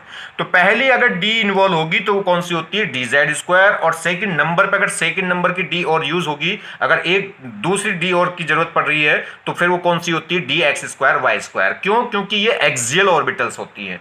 d में 5 ऑर्बिटल हों जिनमें से 2 क्या होती हैं एक्सियल और 3 क्या होती हैं नॉन एक्सियल, और जो एक्सियल वाली हैं उनमें जो इलेक्ट्रॉन डेंसिटी वो एक्सिस के लॉन्ग होती है, तो वो फटाक से क्या कर जाएंगी बॉन्डिंग करती हैं। चलिए तो यहां पे इसमें अगर बात करें तो हाइब्रिडेशन में चेंज कितना हो, sp3 से कितना हो गया sp3d। क्वेश्चन ये पूछ सकता है कि जो वाटर मॉलिक्यूल ने si की d वैकेंट ऑर्बिटल पे अटैक करा, मगर कौन सी वैकेंट ऑर्बिटल, तो d ऑर्बिटल, क्योंकि sp3 तो ऑलरेडी थी तो ये d तो आई, d ऑर्बिटल d भी कौन सी, तो कौन सी d होगी dz²। तो क्वेश्चन ये पूछ सकता है कि वाटर इस SiCl4 के हाइड्रोलिसिस में वाटर के O ने अपना जो लोन पर अटैकिंग किया है, या वाटर ने जो अटैकिंग की है वो कौन सी d ऑर्बिटल पर अटैकिंग की है, तो dz² पे। क्लियर हो गई बात। नेक्स्ट, तो ये बात मैं आपको बता ही चुका हूं। अगर रिएक्टेंट में हाइब्रिडेशन sp3 है तो ट्रांजिशन स्टेट में कितनी, ट्रांजिशन स्टेट कौन सी है, ये किसकी है, ये ट्रांजिशन स्टेट की। प्रोडक्ट में तो वापस वही आ जाती है सेम, जो इस हाइब्रिडेशन इसमें थी वो इसमें आ जाती है प्रोडक्ट में, ट्रांजिशन स्टेट में एक बढ़ जाती है। तो कितना हो गया, अगर sp है तो sp2 होगी, sp3 है तो sp2 है तो sp3 हो जाएगी, ठीक है। और दूसरा अगर हम देखें अगर ये sp3 है तो sp3d हो जाएगी, और sp3d है तो sp3d2 होगी। मगर ये भी बात ध्यान रखें कि जो d है ये कौन सी होगी, अगर एक d है sp3d में जो d है वो कौन सी होगी, dz², और sp3d2 में जो d है एक कौन सी होगी, एक तो पहली होगी dz² और दूसरी कौन सी होगी, dx²y²। जैसे यहां देखें हाइब्रिडेशन sp3d थी तो अगर ट्रांजिशन स्टेट में क्या हो जाएगी, एक बढ़ जाएगी। अब जो बढ़ने वाली ऑर्बिटल से वो कौन सी होगी, क्योंकि sp3d में जो d होगी वो dz² वाली होगी, तो बढ़ने वाली जो d होगी वो कौन सी होगी, dx²y²। ये तो पहले से इसके पास थी। आगे बात समझ में कि नहीं आई? चलिए देखिए अब नेक्स्ट अगर हम बात करें, अब बात नेक्स्ट एग्जाम्पल और लेते हैं कौन सा, PCl5। तो PCl5 में अगर हम बात करें इसमें तो देखिए PCl5 सबसे पहले तो चेक करो less electronegative, Cl more electronegative है तो इस पे Cl पाएगा माइनस, P पे क्या आएगा प्लस। तो जिस पे प्लस आ गया या कह सकते हैं जो लेस इलेक्ट्रोनेगेटिव है उस पे पास बैकेंट ऑर्बिटल होनी चाहिए, तभी क्या करेगा, बैकेंट ऑर्बिटल होनी चाहिए, तभी क्या होगा, हाइड्रोलाइसिस होगा। तो देखिए जी इस P के पास क्या है, ये 15 ग्रुप का एलिमेंट है इसके पास, और ये कौन सा थर्ड पीरियड का एलिमेंट है, तो इसमें कॉन्फ़िगरेशन होगा 285, क्योंकि इसे 15 इलेक्ट्रॉन है। 285 मतलब बैलेंसी सेल थर्ड है, और बैलेंसी सेल थर्ड है तो इसमें 3D वैकेंट होंगी, और 3D वैकेंट होंगी। और वैसी बात करें तो इसके पास आउटर मोस्ट सेल में बैलेंस इलेक्ट्रॉन कितने होते हैं, 5। तो अगर मैं बात करूं तो 3s और 3p की जो 4 ऑर्बिटल हैं वो तो 5 इलेक्ट्रॉनों से फिल हो गई होंगी, तो जो वैकेंट होगी वो 3d होगी, ना s वैकेंट होगी ना p वैकेंट होगी, कौन सी वैकेंट होगी, 3d। तो इसके पास वैकेंट ऑर्बिटल तो है मगर कौन सी है, d है, कोई बात नहीं, d है तो कोई बात नहीं है। चलिए अब ये वाटर इस पर अटैक कर जाएगा, किस पे, जो लेस इलेक्ट्रोनेगेटिव है या कह सकते हैं जिस पे प्लस चार्ज है, उस पे वाटर का ऑक्सीजन क्या कर जाएगा, अटैक करेगा और अपने लोन पे इसको क्या कर देगा, रिलीज कर देगा। जैसे ही वैकेंट ऑर्बिटल को लोन पर जाएंगे तो यहाँ क्या होगा, बॉन्ड फॉर्मेशन स्टार्ट होगी, और बॉन्ड फॉर्मेशन स्टार्ट होगी तो यहाँ बॉन्ड ब्रेकिंग स्टार्ट होगी, और ये क्या बन जाएगी, एक ट्रांजिशन स्टेट। और फाइनली क्या होगा, Cl माइनस निकल जाएगा, Cl माइनस निकल जाएगा, Cl माइनस निकल जाएगा, और ये क्या बन जाएगा, O पे क्या आ जाएगा, प्लस। जैसे ही O पे प्लस आएगा तो ये लेस स्टेबल हो जाएगा, क्योंकि ऑक्सीजन क्या है, मोर इलेक्ट्रोनेगेटिव एटम है, और ये इस मोर इलेक्ट्रोनेगेटिव एटम को अगर आप प्लस दोगे तो उसकी प्लस चार्ज रखने की नेचर होती नहीं है, टेंडेंसी होती नहीं है, तो क्या होगा, वो हाई लेस स्टेबल हो जाएगा। तो तुरंत क्या करेगा, H प्लस को रिलीज कर देगा। H प्लस निकल जाएगा तो ये क्या हो जाएगा, न्यूट्रल, क्योंकि H जाएगा तो इस प्लस को भी ले जाएगा। H प्लस रिलीज हो जाएगा तो क्या बन जाएगा, ये सिर्फ क्या रह जाएगा, OH बन गया जी प्रोडक्ट।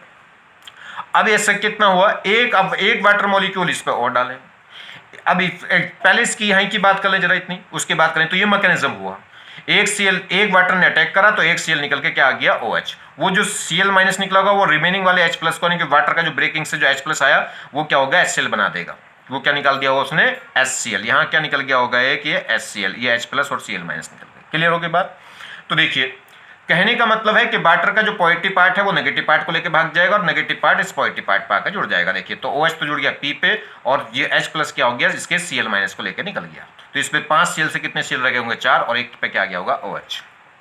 नेक्स्ट अब बात करें आगे हम, अभी बात क्या करें, इसमें क्या होगा, पहले क्वेश्चन तो यही पूछ सकता है कि जो वाटर ने जो लोन पे डोनेट कराया वो कौन सी और डी ऑर्बिटल में इन्वॉल्व हुआ है। तो इसकी हाइब्रिडेशन देखिए, PCl5 की जो हाइब्रिडेशन है वो कितनी है, P पे कितने बॉन्ड बन रहे हैं, P के आउटरमोस्ट में 5 इलेक्ट्रॉन है, पांचों के 5 इलेक्ट्रॉन सिग्मा बॉन्ड बनाने में चले गए 5Cl के साथ, तो इसमें 5 सिग्मा बॉन्ड होंगे, तो हाइब्रिडेशन कितनी होगी, sp3d। तो इसकी हाइब्रिडेशन sp3d, तो इसमें कितना होगा, sp3d2। तो इसकी हाइब्रिडेशन sp3d है, और इसकी क्या हो जाएगी, एक बढ़ जाएगी, क्योंकि इसमें बॉन्ड बढ़ गए होंगे, तो वो कितनी हो जाएगी, sp3d2। तो क्वेश्चन ये पूछ सकता है कि वाटर ने कौन सी डी ऑर्बिटल में PCl5 की p एटम की कौन सी डी ऑर्बिटल में अटैक किया होगा। तो इसकी हाइब्रिडेशन क्या थी, sp3d थी, और sp3d का मतलब d कौन सी होगी, dz² वाली।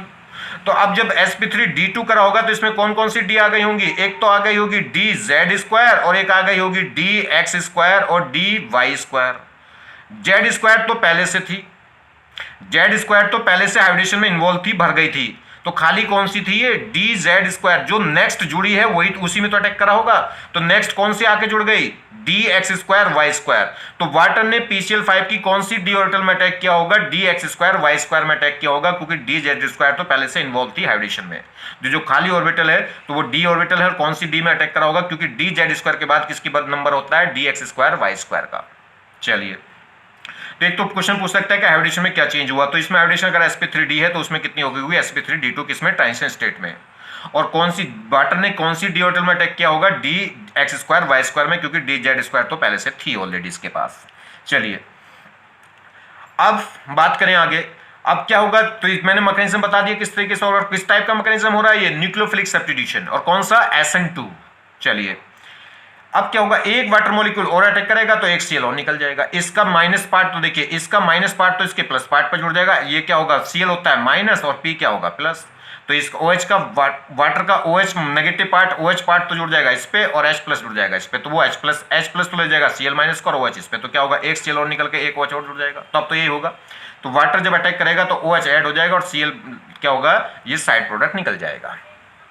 अब जैसे क्या हुआ इस पे, सुनिए, जैसे P पे 2 OH आ गए तो यहां से इंट्रा क्या हो जाता है, अगर हम बात करें इंट्रा कंडेंसेशन हो जाता है, इंट्रा मोलिकुलर कंडेंसेशन, अंदर ही अंदर मॉलिक्यूल से एक वाटर मॉलिक्यूल निकल जाता है। अभी जोड़ते चले आ रहे हैं, एक जोड़ा फिर दूसरा जोड़ा और दूसरा जोड़ते ही ये क्या हो गया, जैसे ये बना तो यहां पे क्या हो जाता है, इंट्रा मोलिकुलर कंडेंसेशन। कंडेंसेशन का मतलब है वाटर का निकलना और इंट्रा का मतलब, इंट्रा मोलिकुलर का मतलब एक ही मॉलिक्यूल के अंदर से, ठीक है, अंदर किसी वजह से। चलिए मतलब साइड बाहर से कुछ नहीं आ रहा, तो ये क्या कर देगा, ये क्या दिखा देगा, इंट्रा मोलिकुलर कंडेंसेशन दिखा देगा और वाटर मॉलिक्यूल को निकाल के तुरंत क्या बन जाएगा, डबल बॉन्ड। ठीक, अब सुनिए, इसके बाद अभी अब ये फॉर्म बन गई, तो ये क्या एक नया प्रोसेस बना है। जैसे ही 2 वाटर मॉलिक्यूल जुड़े तो 2 वाटर मॉलिक्यूल जुड़ के इस जो प्रोडक्ट बना, 2 वाटर मॉलिक्यूल जुड़ने के बाद जो प्रोडक्ट बना उसने तुरंत अपने आप को एक रीअरेंज कर दिया और रीअरेंज करके एक नया प्रोडक्ट प्रोड्यूस कर दिया। तो ये क्या कहलाएगा, पार्शियल हाइड्रोलिसिस प्रोडक्ट, मतलब ये बनेगा। ठीक, इसके बाद फिर आपको आगे वाटर प्रेजेंट है तो फिर अटैक करना शुरू कर देगा। क्या होगा, अब कितने Cl और हैं, 3 Cl और हैं, तो 3 वाटर और जुड़ जाएंगे, तो 3 वाटर जुड़ेंगे तो 3 OH और आ जाएंगे और 3 Cl और बाहर निकल जाएंगे। तो क्या होगा, इस पे 3 OH और जुड़ जाएंगे। ये फाइनल प्रोडक्ट हो गया, ये कहलाएगा कंप्लीट हाइड्रोलिसिस प्रोडक्ट, और ये क्या है, पार्शियल हाइड्रोलिसिस प्रोडक्ट। अब बात ये है कि 2 OH लगते ही ये इंट्रामोलिकुलर कंडेंसेशन क्यों हो गया। अभी इसमें ऊपर जैसे हमने देखा था उसमें 4 वाटर मॉलिक्यूल सिलिका पे 4 OH लग गए थे, और 4 OH लग गए थे तो वहां से तो वाटर नहीं निकला था, यहां से वाटर क्यों निकल कर भाग रहा है, तो इसकी बात बताते हैं। अभी सुनिए, अगर हम बात करें PCl5 की, अगर आप स्ट्रक्चर देखोगे, PCl5 की अगर आप स्ट्रक्चर देखोगे तो क्या, अगर आपको ध्यान हो तो PCl5 की जो हाइब्रिडेशन है वो कितनी है, sp3d। sp3d का शेप का मतलब होता है ट्रीगोनल बाइपिरामिडल। मैंने आपको बता रखा है जब भी 4 से ज्यादा बॉन्ड हो, 4 से ज्यादा वाली हाइब्रिडेशन हो तो उसमें क्या होता है, 2 बॉन्ड तो अप डाउन, प्लेन के अप डाउन वर्टिकल, और बाकी बचे हुए कहाँ जाएंगे, बेस में, हॉरिजॉन्टल में। तो 2 तो जाएंगे अप डाउन, बचे 3, वो 3 क्या हो जाएंगे, sp3d का मतलब 5 का मतलब 2 अप डाउन चले गए, बचे 3, वो क्या बनाएंगे, हॉरिजॉन्टल बेस में क्या बना देंगे, ट्रायंगल। तो ट्रायंगल के एक ऊपर पिरामिड और एक नीचे पिरामिड, तो ट्रीगोनल बाइपिरामिडल। मगर ये भी मैंने आपको बताया कि ट्रायंगल में जो ट्रायंगल वाले जो बॉन्ड है उन्हें इक्वेटोरियल बॉन्ड बोलते हैं, उनके बीच में जो एंगल है 120 120 120। मगर जो वर्टिकल अप खड़ा है या वर्टिकल डाउन खड़ा, वो हॉरिजॉन्टल वालों से कितना एंगल बनाता है, वो हॉरिजॉन्टल वालों से 90 का एंगल बनाता है। और एक तो अगर बात करें तो इक्वेटोरियल पे यानी कि जो हॉरिजॉन्टल पे जो एंगल है उनके बीच में एंगल कितना आ रहा है, 90, और जो वर्टिकल अब खड़ा वो हॉरिजॉन्टल वाले से कितना एंगल बना रहा है, 9। जो हॉरिजॉन्टल पे है वो 120 बना रहे हैं और जो वर्टिकल पे खड़े हैं वो हॉरिजॉन्टल वाले से 90 बना रहे हैं। जितना एंगल छोटा होगा उतना रिपल्सन ज्यादा होगा, उतना बॉन्ड लेंथ क्या हो जाएगी, बड़ी। तो बॉन्ड क्या हो जाता था, बी के बेंट रूल के अकॉर्डिंग मैंने आपको बताया है।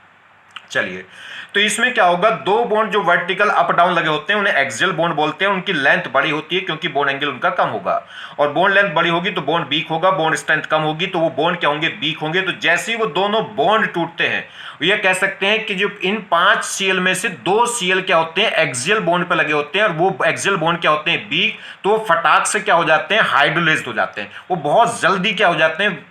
बाकी और Cl के कंपैरिजन, जो इक्वेटोरियल बॉन्ड पे Cl लगी उनके कंपैरिजन एक्सियल बॉन्ड पे लगने वाली Cl इजीली क्या हो जाती है, रिमूव। तो ये 2 Cl फटाक से एकदम से रिमूव होकर फटाक से 2 OH आ जाएंगी। इतना ये आगे निकले उससे पहले क्या दिखा देती है, फिर ये कंडेंसेशन दिखा देती है। तो पार्शियल हाइड्रोलिसिस क्यों हुआ, पार्शियल हाइड्रोलिसिस इसलिए हुआ कि क्या है, इसमें 2 बॉन्ड क्या होते हैं, वीक बॉन्ड होते हैं, एक्सियल बॉन्ड, और दो बॉन्ड वो क्या होंगे, इजीली क्या हो जाते हैं, हाइड्रोलिस हो जाते हैं, क्योंकि वीक बॉन्ड है और इजीली हाइड्रोलिस होकर क्या कर देते हैं, एक नया प्रोडक्ट प्रोड्यूस कर देते हैं। तो अगर हम 2 ही वाटर मॉलिक्यूल्स को सप्लाई करें तो इससे एक प्रोडक्ट बन जाएगा और ये पार्शियल हाइड्रोलिसिस होकर ये प्रोडक्ट बना देगा। हाँ, अगर हम क्या करते हैं, फर्दर वाटर इसको रिलीज करेंगे तो फिर दोबारा से ये प्रोडक्ट फिर दोबारा रिएक्शन करके फाइनल प्रोडक्ट बना देगा ये। तो फाइनल हाइड्रोलिसिस प्रोडक्ट तो यही है। तो ध्यान समझ में आई कि पार्शियल प्रोडक्ट क्यों मिल रहा है, क्योंकि इसमें 2 बॉन्ड क्या होते हैं, एक्सियल बॉन्ड हो जाते हैं। ठीक है, चलिए अगर हम बात करें नेक्स्ट देखिए, तो अगर हम इसकी बात करें देखिए जी, तो इसमें क्या हुआ, ये PCl5 की मैं स्ट्रक्चर देखूं तो PCl5 की जो स्ट्रक्चर है मैंने आपको बताया, इसकी एवोल्यूशन कितनी थी, 5 सिग्मा बॉन्ड थे, इसकी एवोल्यूशन थी sp3d और sp3d शेप थी। तो इसमें जो दो बॉन्ड होंगे जो प्लेन के अप डाउन होते हैं ये एक्सियल होते हैं, और यहाँ एंगल कितना होता है 120 120 120, और ये एंगल क्या बनाते हैं 90। एंगल जहां कम है वहां पे रिपल्सन ज्यादा होगा, बॉन्ड लेंथ ज्यादा होगी, बॉन्ड लेंथ ज्यादा होगी तो बॉन्ड वीक होगा। तो ये दोनों बॉन्ड पहले टूट जाते हैं और ये दो बॉन्ड फटाक से ब्रेक होकर क्या कर देते हैं, एक प्रोडक्ट प्रोड्यूस कर देते हैं, कौन, POCl3, जिसे क्या बोलते हैं, साइड प्रोडक्ट ऑफ हाइड्रोलिसिस, या कह सकते हैं पार्शियल, वो पार्शियल हाइड्रोलिसिस ऑफ PCl5। और फर्दर इसको जब वाटर रिलीज करेंगे तो एक नया प्रोडक्ट और मिल जाएगा जिससे जो होता है कंप्लीट हाइड्रोलिसिस, वो क्या होगा, वो हो जाएगा H3PO3, फॉस्फोरिक एसिड। क्लियर? तो समझ में आ गई बात, इसे पार्शियल क्यों रिलीज करता है।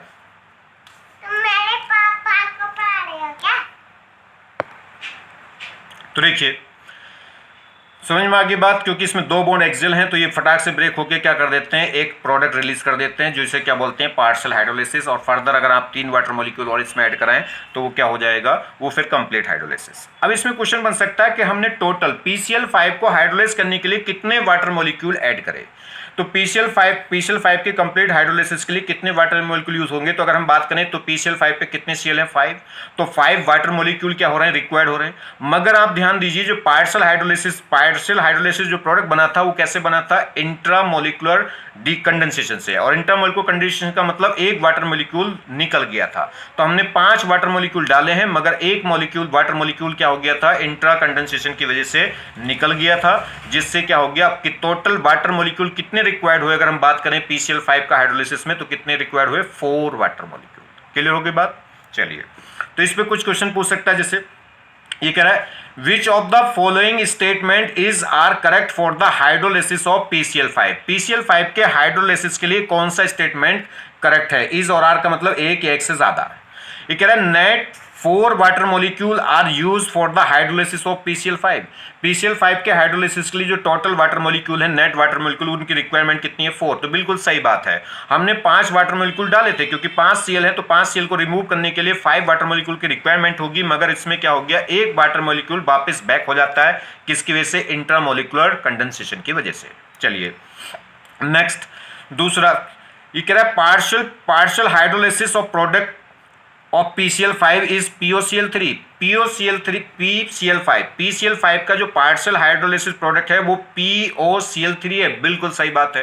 पार्शियल हाइड्रोलिसिस प्रोडक्ट किससे मिलता है, 2 एक्सियल Cl के रिमूव होने से जो प्रोडक्ट मिलेगा वो पार्शियल हाइड्रोलिसिस प्रोडक्ट होता है, और वो क्या होगा, POCl3, मतलब 3 Cl प्रेजेंट रहेंगे, 2 निकल गए होंगे। क्लियर हो गई बात। चलिए नेक्स्ट, ये क्या है, complete hydrolysis product is H3PO3। ये कह रहा है PCl5 का अगर कंप्लीट हाइड्रोलिसिस करें तो उससे जो फाइनल प्रोडक्ट बनेगा कंप्लीट हाइड्रोलिसिस का प्रोडक्ट वो H3PO3 है। बिल्कुल सही बात है, phosphoric acid, P double bond O और उस पर क्या लग रहे हैं 3 OH, तो ये क्या होगा, H3PO4 ही तो होगा, फॉस्फोरिक एसिड। तो ये भी सही बात है। ये कह रहा है वाटर अटैक इन dx²y²। ये वाटर क्या कह रहा है कि वाटर जो अटैक करता है PCl5 की कौन सी d ऑर्बिटल पर अटैक करता है, तो कौन सी पर करता है, dx²y²। क्यों, क्योंकि PCl5 की हाइड्रोजन कितनी थी, sp3d, और sp3d में dz² तो पहले से इन्वॉल्व थी। तो अब जो नई ऑर्बिटल आई होगी, जो वैकेंट ऑर्बिटल जिस पे वाटर अटैक करके वो हाइड्रोजन में इन्वॉल्व हुआ होगा, और हाइड्रोजन क्या हो गई होगी, sp3d2, तो वो कौन सी होगी, dx²y²। क्यों, क्योंकि dz तो ऑलरेडी इन्वॉल्व है। तो नेक्स्ट जो डी आई होगी वो कौन सी आई होगी, dx²y²। एक और बात मैं आपको बताता हूं, एक और बात ध्यान रखिए। अगर हम बात करें फॉस्फोरिक के पेरेंट्स एसिड स्ट्रक्चर की, तो अगर हम बात करें पेरेंट्स एसिड स्ट्रक्चर की, तो इसमें जरा बात ध्यान दीजिए। एक और चीज है, जो फास्फोरस का ऑक्सी एसिड होता है उसकी जो पेरेंट्स स्ट्रक्चर होती है वो क्या होती है, P डबल बॉन्ड और 3 सिंगल बॉन्ड। ये क्या होती है, इसकी पेरेंट्स स्ट्रक्चर होती है। अगर किसी भी मॉलिक्यूल्स को हम क्या कर रहे हैं, किसी भी मॉलिक्यूल का हाइड्रोलिसिस करके इस टाइप का एसिड बन रहा है, तो ध्यान दीजिए ये अपनी पेरेंट्स स्ट्रक्चर क्या होती है, मोर स्टेबल स्ट्रक्चर होती है, और पेरेंट्स स्ट्रक्चर में तुरंत भाग जाएगा। तो एक रीजन ये भी कह सकते हैं कि ये दो यहाँ पे क्या कर गए, ये वाटर मॉलिक्यूल क्यों निकल गए, यहाँ इंट्रा मॉलिक्यूलर हाइड्रोबॉन्डिंग क्यों दिखाया गया। एक तो पी डबल बॉन्ड और बॉन्ड क्या है, स्ट्रॉन्ग बॉन्ड है, या कह सकते हैं कीटो फॉर्म ज्यादा स्ट्रॉन्ग होगी इनॉल फॉर्म से। और दूसरी बात ये कि स्ट्रक्चर क्या है, ये पेरेंट्स स्ट्रक्चर है इसकी। फॉस्फोरिक एसिड की जो पेरेंट्स स्ट्रक्चर है वो किस टाइप की होती है, ये देखिए एक डबल बॉन्ड और एक, तो इसमें क्या होगा, एक अगर जैसे इंट्रामोलिक्यूलर हाइड्रोबॉन्डिंग कर देंगे तो ये क्या हो जाएगा, डबल बॉन्ड में पहुंच जाएगा, मतलब अपनी पेरेंट्स स्ट्रक्चर में चला जाएगा। और पेरेंट्स स्ट्रक्चर क्या होती है, मोर स्टेबल, तो तुरंत ये भाग जाएगा इसमें।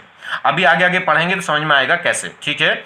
और एक बात मैं आपको बताऊं, इसमें हाइब्रिडेशन कितनी थी, sp3d। अगर हाइब्रिडाइजेशन में अगर d ऑर्बिटल्स इन्वॉल्व है तो ध्यान दीजिए क्या होगा, अगर इन्वॉल्व है तो आप समझो किस टाइप का खेल होता है। इस टाइप का खेल होता है कि एक वाटर मॉलिक्यूल जाएगा और क्या होगा, दो Cl निकल जाएंगी। एक वाटर मॉलिक्यूल जाएगा, दो HCl निकल जाएंगी। ये किस प्रोसेस कब है, जब जिसका हाइड्रोलिसिस कर रहे हैं उसकी हाइड्रेशन अगर sp3d मतलब sp3d sp3d2 या sp3d3 हो, मतलब उसमें d ऑर्बिटल्स इन्वॉल्व हो उसकी हाइड्रेशन में। तो एक फंडा बता रहा हूं, अभी आगे और बहुत डिटेल में बताएंगे इसको। तो इसमें क्या होगा, इसमें एक प्रोसेस ये होता है कि क्या करेंगे, एक वाटर मॉलिक्यूल एंटर करिए, जब हाइब्रिडेशन में अगर d ऑर्बिटल प्रेजेंट है तो एक वाटर मॉलिक्यूल ऐड करो और दो HCl बाहर निकालो। तो देखिए एक वाटर मॉलिक्यूल अंदर गया और जब दो HCl निकालूंगा तो दो Cl और इसके दो H बाहर निकल जाएंगे, तो कुल मिला के O ही तो रह गया होगा।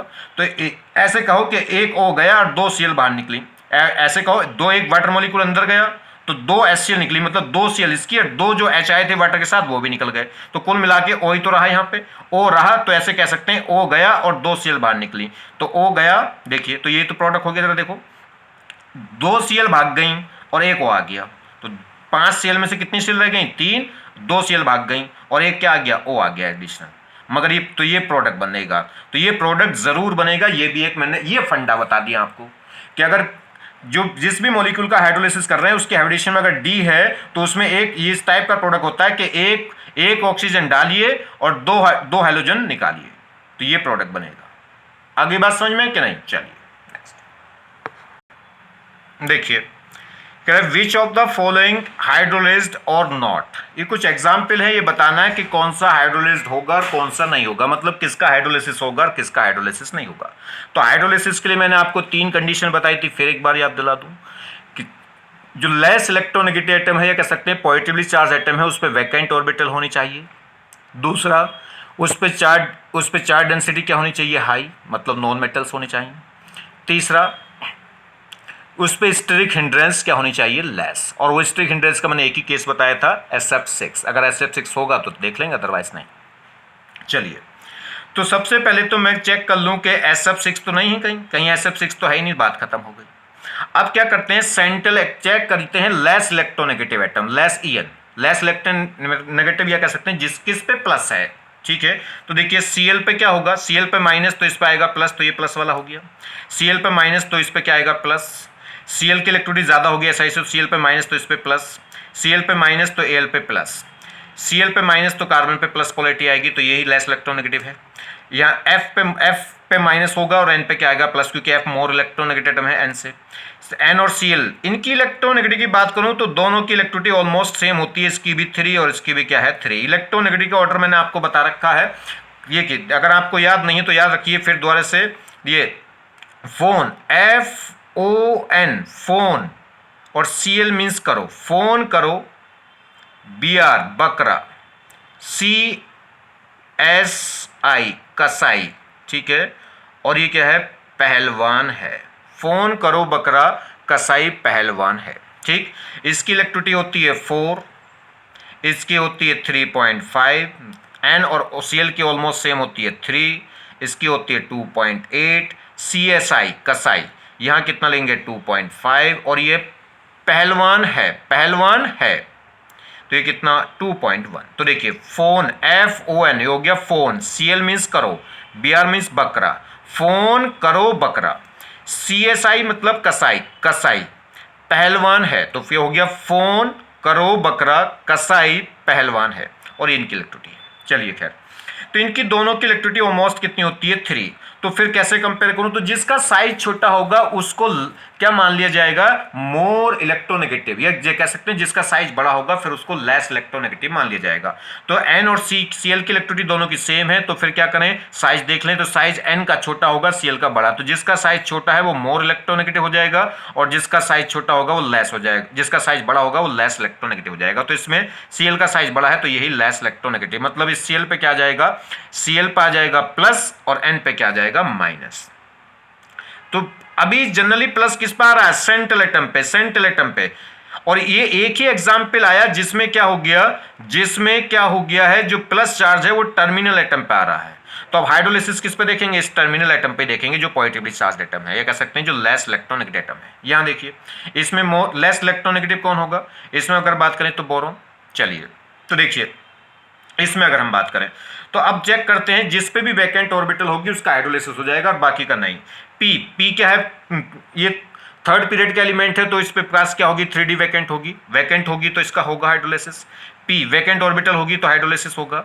एसआई थर्ड पीरियड का एलिमेंट है तो वैकेंट डी ऑर्बिटल होगी, हाइड्रोलिसिस होगा। ये भी थर्ड पीरियड का है, वैकेंट ऑर्बिटल होगी तो हाइड्रोलिसिस होगा। इसके पास कार्बन के पास ये सेकंड पीरियड का एलिमेंट है और सेकंड पीरियड का एलिमेंट है और इसके आउटर मोस्ट में 4 इलेक्ट्रॉन है और सेकंड सेल है, सेकंड सेल में सेकंड बैलेंसी सेल है सेकंड, और सेकंड सेल में 4 ही ऑर्बिटल होती हैं, एक एस की और 3 पी की, और इसके पास 4 ही बैलेंसी इलेक्ट्रॉन्स हैं, तो इसके पास कोई भी वैकेंट ऑर्बिटल नहीं है और वैकेंट ऑर्बिटल नहीं है तो इसका हाइड्रोलिसिस नहीं होगा। ठीक है, यहां देखिए अगर हम बात करें इसकी, इसमें देखें तो NF3, तो NF3 में अगर हम बात करें तो इसके N के पास वैकेंट ऑर्बिटल नहीं है, भी सेकंड पीरियड का एलिमेंट है और सेकंड पीरियड में क्या होती हैं, 4 ऑर्बिटल होती हैं, एक S और 3 P, और इसके पास 5 बैलेंस इलेक्ट्रॉन है और वो उसमें फिल होंगे, तो इसके पास वैकेंट ऑर्बिटल नहीं है तो इसका भी हाइड्रोलिसिस नहीं होगा। बात करें NCl3 की, NCl3 में अगर मैं देखूं तो NCl3 में क्या होगा, इसमें जो लेस इलेक्ट्रोनेगेटिव एटम है प्लस चार्ज वो किस पर आ Cl पे, और Cl के पास तो वैकेंट ऑर्बिटल होगी क्योंकि थर्ड पीरियड का एलिमेंट है तो इसके पास d ऑर्बिटल क्या होंगी, वैकेंट होंगी, और वैकेंट होगी तो इसका हाइड्रोलिसिस होगा। यहाँ बोरोन पे हमने देखा है सेकंड पीरियड का एलिमेंट तो है मगर इसके बैलेंस इलेक्ट्रॉन 3 है, और सेकंड सेल में कितनी बैलेंसी सेल होती हैं, 4, कितनी बैलेंसी ऑर्बिटल होती हैं, 4, एक 2s और 3 क्या होती हैं 2p की, और इसके पास बैलेंस इलेक्ट्रॉन 3 है तो इसका मतलब एक p ऑर्बिटल वैकेंट होगी। ठीक है, तो इसका भी हाइड्रोलिसिस हो जाएगा। आगे बात समझ में कैसे पहचान करेंगे, नेक्स्ट देखिए। अब बात करते हैं किस पे, अब हम बात देखते हैं extend of hydrolysis. Extend of hydrolysis मतलब ऑर्डर ऑफ हाइड्रोलिसिस, मतलब किसका हाइड्रोलिसिस ज्यादा फास्ट होगा, या कह सकते हैं ज्यादा हाइड्रोलिसिस होगा। तो ज्यादा हाइड्रोलिसिस किसका होगा, या कौन इजीली क्या करेगा, हाइड्रोलिसिस दिखाएगा, या कह सकते हैं किसका हाइड्रोलिसिस फास्ट होगा। तो एक्सटेंड ऑफ हाइड्रोलिसिस या कह सकते हैं ऑर्डर ऑफ हाइड्रोलिसिस। ये हमारे पास मॉलिक्यूल्स हैं, तो अगर हमें किसी का भी हाइड्रोलिसिस चेक करना है तो सबसे पहले तो ये चेक करिए कि जिसको रेस में दौड़ा रहे हैं वो एक्चुअल में घोड़ा है भी कि गधा है। अगर गधा है तो घोड़ों की रेस में कहां दौड़ेगा, मतलब हाइड्रोलिसिस किस में फास्ट होगा, किस में कम होगा, किस में फास्ट होगा, किस में स्लो होगा, या किस में ज्यादा एक्सटेंड एरिया पे होगा, किस में कम एरिया पे होगा, वो तो बाद में चेक करेंगे। पहले ये चेक कर लीजिए कि हाइड्रोलिसिस होगा भी कि नहीं होगा। तो इसके पास ये क्या है, पॉजिटिवली चार्ज एटम है, तो इसके पास क्या है, ये ध्यान रखिए, इसको ध्यान रखिए, एक ही एटम ऐसा था जिसमें टर्मिनल, एनसीईआरटी में एक ही एटम ऐसा है जिसमें ये एक टर्मिनल, जिसमें टर्मिनल एटम पे क्या होता है, प्लस चार्ज, नहीं तो सेंट्रल एटम पे ही क्या आता है, प्लस चार्ज। तो बाकी में दिक्कत नहीं है छांटने की, सीधा सेंट्रल एटम पे ध्यान दिया करो कि सेंट्रल एटम पे वैकेंट ऑर्बिटल है कि नहीं, क्योंकि सेंट्रल एटम पे ही क्या होगा, प्लस चार्ज होगा। एक ही एटम है, कौन सा, NCl3, जिस केस में क्या हो जाता है, टर्मिनल एटम पे प्लस चार्ज आता है, कह सकते हैं टर्मिनल एटम का हाइड्रोलिसिस होता है। ठीक है, तो इसमें जो हाइड्रोलिसिस होगा वो किसका होगा, टर्मिनल एटम का। चलिए खैर, यहां अगर हम बात करें तो इसमें PCl5, तो इसमें क्या होगा, सेंट्रल एटम क्या है, P, इसमें C, इसमें Si, इसमें P के पास वैकेंट ऑर्बिटल है क्योंकि थर्ड पीरियड का है। ये सेकंड पीरियड का कार्बन, इसके पास वैकेंट ऑर्बिटल नहीं होती, इसे अभी हमने देखा, तो इसका तो हाइड्रोलिसिस ही नहीं होगा। इसमें ये थर्ड पीरियड का है, वैकेंट ऑर्बिटल होगी, थर्ड पीरियड का है, वैकेंट ऑर्बिटल होगी, तो सबके पास वैकेंट ऑर्बिटल होगी, तो इन तीनों का तो हाइड्रोलिसिस होगा, इसका तो हाइड्रोलिसिस नहीं होगा। जब इसका हाइड्रोलिसिस नहीं होगा तो ये तो सबसे लास्ट में, ये तो सबसे लास्ट में। अब देखिए बाकी में कंपेयर करिए, तो बाकी में कंपेयर कैसे देखेंगे, सबसे पहले हाइड्रोलिसिस के लिए चेक करेंगे कि जितना ज्यादा हाईएस्ट ऑक्सीडेशन स्टेट, जिस सेंट्रल एटम की जितनी ज्यादा हाईएस्ट ऑक्सीडेशन स्टेट होगी, कह सकते हैं जिस इलेक्ट्रोनेगेटिव एटम की हाई ऑक्सीडेशन स्टेट जितनी हाईएस्ट होगी उसका वो वाटर मॉलिक्यूल को उतनी स्ट्रांगली क्या करेगा, अट्रैक्ट करेगा, उसकी हाइड्रोलाइसिस उतनी ही ज्यादा एक्सटेंड हो जाएगी। क्लियर। तो देखिए अगर ऑक्सीडेशन नंबर निकाल लें तो Cl जाएगा -1 में, कितने हैं 3, तो -3 तो होगा +3, या -4 तो वो +4, ये -4 क्योंकि 4 Cl है तो -4 तो ये +4, ये -5 तो +5। अब ऑक्सीडेशन स्टेट देखें तो इसकी +3 है, इसकी +4 है, इसकी +5 है। तो यहाँ ऑक्सीडेशन स्टेट क्या है, डिफरेंट है। तो डिफरेंट है तो जिसकी ज़्यादा ऑक्सीडेशन स्टेट होगी, जिसकी ऑक्सीडेशन स्टेट बढ़ती जाएगी, वैसे वैसे हाइड्रोलिसिस के चांसेस बढ़ते जाएंगे। मगर इसका तो हाइड्रोलिसिस होगा ही नहीं, तो ये क्या होगा, सबसे लास्ट में आ जाएगा। तो इससे ज़्यादा ये, फिर ये, फिर ये, तो वो क्या आ जाएगा, सबसे लास्ट में। नेक्स्ट देखिए, अगर हम बात करें इसमें तो सबसे पहले तो चेक कर लो कि कोई ऐसा तो नहीं कि गधा आ गया हो इसमें घोड़ों की रेस में। तो देख लीजिए अगर बात करें ये सेंट्रल एटम, तो ये बस NCl3 को देखना है। NCl3 में जो प्लस चार्ज है वो टर्मिनल एटम होता है, कह सकते हैं हाइड्रोलिसिस टर्मिनल एटम का होता है। बाकी सब में जितने भी NCERT में एग्जाम्पल है, जितने भी कोर्स में एग्जाम्पल है, वो सब क्या है, उनमें सब में सेंट्रल एटम पे ही क्या होता है, प्लस चार्ज, या कह सकते हैं सेंट्रल एटम ही लेस इलेक्ट्रोनेगेटिव एटम होगा।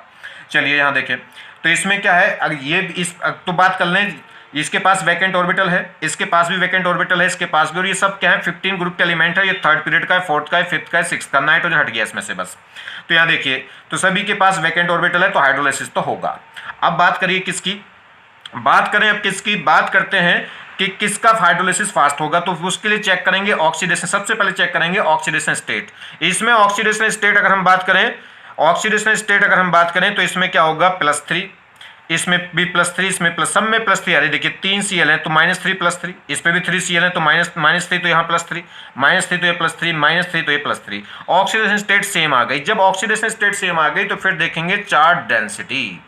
तो चार्ज डेंसिटी की अगर हम बात करेंगे तो चार्ज डेंसिटी क्या होगी, चार्ज डेंसिटी कैसे निकलेगी, तो चार्ज डेंसिटी जब ऑक्सीजन स्टेट सेम हो जाए तो फिर चार्ज डेंसिटी देखिए, चार्ज डेंसिटी कब होती है, जिस पे चार्ज ज्यादा हो और साइज क्या हो, छोटा। चार्ज तो सब पे सेम है तो क्या देखेंगे, साइज। साइज जिसका छोटा होगा उस पे चार्ज डेंसिटी क्या हो जाएगी, ज्यादा हो जाएगी। तो साइज क्या होगा, डाउन द ग्रुप अगर देखूं तो साइज बढ़ता जाएगा, डाउन द ग्रुप जाऊं तो साइज क्या होगा, बढ़ेगा, और साइज बढ़ेगा तो चार्ज डेंसिटी क्या होती जाएगी, कम, और चार्ज डेंसिटी कम होती जाएगी तो एक्सटेंट ऑफ हाइड्रोलिसिस भी क्या होता जाएगा, कम होता जाएगा। क्लियर। तो जब ऑक्सीडेशन स्टेट सेम हो तो फिर क्या देख लेंगे, साइज, और साइज जिसका छोटा उस पर चार्ज डेंसिटी ज्यादा तो उसका हाइड्रोलिसिस भी ज्यादा, वो वाटर मॉलिक्यूल को उतनी स्ट्रांगली अट्रैक्ट करेगा। क्लियर हो गई बात। चलिए नेक्स्ट अगर हम देखें तो क्या पॉइंट निकल के आए, अगर हम बात करें पॉइंटों की, तो इसमें देखिए when oxidation state of central atom is different, अगर सेंट्रल एटम की ऑक्सीडेशन स्टेट क्या है, डिफरेंट है, तब एक्सटेंट ऑफ हाइड्रोलिसिस किसके डायक्लिप्स होगा, oxidation state of central atom. जिस सेंट्रल एटम की ऑक्सीडेशन स्टेट जितनी ज्यादा होगी उतना ही क्या होगा, एक्सटेंट ऑफ हाइड्रोलिसिस हो जाएगा। कब, जब ऑक्सीडेशन स्टेट क्या हो, डिफरेंट हो। अगर when oxidation state of central atom is same, अगर सेंट्रल एटम की ऑक्सीडेशन स्टेट सेम हो तो उस केस में फिर एक्सटेंट ऑफ हाइड्रोलिसिस वो डायरेक्टली उसमें होगा चार्ज डेंसिटी के, और चार्ज डेंसिटी के साथ ही चार्ज अपॉन साइज। चार्ज तो सेम है तो फिर क्या देख लेंगे, साइज। साइज जैसे जैसे बढ़ेगा वैसे वैसे चार्ज डेंसिटी क्या होगी, घटेगी, और साइज बढ़ेगा तो चार्ज डेंसिटी घटेगी, और चार्ज डेंसिटी घटेगी तो एक्सटेंट ऑफ हाइड्रोलिसिस भी घटेगा। ये कह सकते हैं जिसका साइज छोटा उसकी चार्ज डेंसिटी ज्यादा, और जिसकी चार्ज डेंसिटी ज्यादा उसका हाइड्रोलिसिस भी ज्यादा। चलिए नेक्स्ट अगर हम बात करें, नेक्स्ट अगर हम बात कर लें इसमें तो ये देखिए पेरेंट्स एसिड, पेरेंट्स एसिड की स्ट्रक्चर जरा आप समझिए। क्यों समझे इस स्ट्रक्चर को, क्या जरूरत पड़ गई इसकी, तो समझिए जरूरत क्या है। मैंने आपको बताया जब कंप्लीट हाइड्रोलिसिस, किसी का भी कंप्लीट हाइड्रोलिसिस होकर जो प्रोडक्ट बन जाता है उस प्रोडक्ट में भी फर्दर 2 चेंज हो सकते हैं। कौन कौन से चेंज, वो जरा समझिए। अगर जब किसी कंपाउंड का हम हाइड्रोलिसिस कर दें तो हाइड्रोलिसिस होने के बाद क्या होता है, जो फाइनल प्रोडक्ट होगा उसमें फर्दर 2 चेंज हो सकते हैं। कौन कौन से, एक तो क्या हो जाए, उसका टोटोमराइजेशन हो जाए, या तो टोटोमराइजेशन हो जाए, या फिर क्या हो जाए, इंट्रामोलिकुलर कंडेंसेशन। अभी आपने देखा था PCl5 में, तो इंट्रामोलिकुलर कंडेंसेशन हो सकता है। जो फाइनल प्रोडक्ट बन गया उसके अंदर भी अब क्या हो सकता है, इंट्रामोलिकुलर कंडेंसेशन हो सकता है, मतलब मॉलिक्यूल के अंदर अंदर से वाटर मॉलिक्यूल निकल के भाग सकता है। और यह क्या हो सकती है, टोटोमेरिज्म। टोटोमेरिज्म आपने ऑर्गेनिक में मैंने पढ़ाई है, कीटो से इनोल, इनोल से कीटो। जनरली क्या है, कीटो फॉर्म ज्यादा स्टेबल होती है, और ये यहाँ पे क्या बन रहा है, OH। OH मतलब इनोल फॉर्म, तो इनोल फॉर्म लेस स्टेबल होती है। जनरली कौन सी फॉर्म स्टेबल होती है, कीटो फॉर्म। एक स्पेशल कंडीशन में ही क्या है, इनोल फॉर्म एग्जिस्ट करती है, जैसे एरोमेटिसिटी बन जाए, लॉन्ग कॉन्जुगेशन बन जाए, या हाइड्रोजन बॉन्डिंग हो जाए, वहां पे इनोल फॉर्म क्या हो जाती थी, स्टेबल। नहीं तो जनरली क्या होती थी, कीटो फॉर्म ज्यादा स्टेबल होती थी। तो यहाँ पे जो इनोल फॉर्म बन रही है वो वापस क्या करके टोटोमेरिज्म करके कीटो फॉर्म में जा सकता है, मतलब सेंट्रल एटम के साथ डबल बॉन्ड बना सकता है, डबल बॉन्ड हो। ठीक है, तो ये दो चेंज हो सकते हैं। तो वो उसके लिए हमें क्या है कि कहाँ चेंज होगा कहाँ नहीं होगा, उसमें जरा हेल्प करेंगी कौन, पेरेंट्स एसिड स्ट्रक्चर। जैसे मैं एसआई की पेरेंट्स स्ट्रक्चर देखूं तो एसआई में कोई भी डबल बॉन्ड नहीं होता, सब सिंगल बॉन्ड होंगे। अगर मैं फास्फोरस की पेरेंट्स स्ट्रक्चर देखूं फास्फोरस की, तो उसमें क्या होगा, एक डबल बॉन्ड, 5 कोवैलेंसी है इसकी एसआई की कोवैलेंसी कितनी है 4, क्योंकि फोर्थ ग्रुप का। इसकी मैक्सिमम कोवैलेंसी कितनी हो सकती है 5, क्योंकि बैलेंस इलेक्ट्रॉन्स कितने हैं 5। तो इसमें क्या होगा, एक डबल बॉन्ड और 3 सिंगल बॉन्ड। सल्फर के आपने जनरली स्ट्रक्चर देखी, जैसे H2SO4 में 2 डबल बॉन्ड आते हैं। तो सल्फर में क्या है, कोवैलेंसी होती है 6 और इसमें मैक्सिमम कितने बॉन्ड होते हैं, 2 डबल बॉन्ड होते हैं और 2 सिंगल बॉन्ड हो जाते हैं, ठीक है। और हैलोजन में अगर बात करें, किसको, फ्लोरीन को छोड़ के, फ्लोरीन के पास तो वैकेंट ऑर्बिटल नहीं होती। क्लोरीन ले लो, ब्रोमीन ले लो, आयोडीन ले लो, सभी में पेरेंट्स स्ट्रक्चर क्या होगी इनके ऑक्सी एसिड की, जो पेरेंट्स स्ट्रक्चर है वो क्या हो जाती है, एक सिंगल बॉन्ड और 3 क्या आ सकते हैं, डबल बॉन्ड, क्योंकि कोवैलेंसी मैक्सिमम कितनी हो सकती है 7। तो इनको थोड़ा सा ध्यान रखेंगे। तो देखिए एसआई में कोई डबल बॉन्ड नहीं, फास्फोरस में एक डबल बॉन्ड, सल्फर की स्ट्रक्चर में 2 डबल बॉन्ड, और इसमें क्या है सीएल में 2 डबल बॉन्ड। जैसे सल्फर में एस हो या एस ई हो इसमें भी, मगर टी नहीं बनाता, वो बताएंगे कहाँ कहाँ कैसे बनेगा। तो देखिए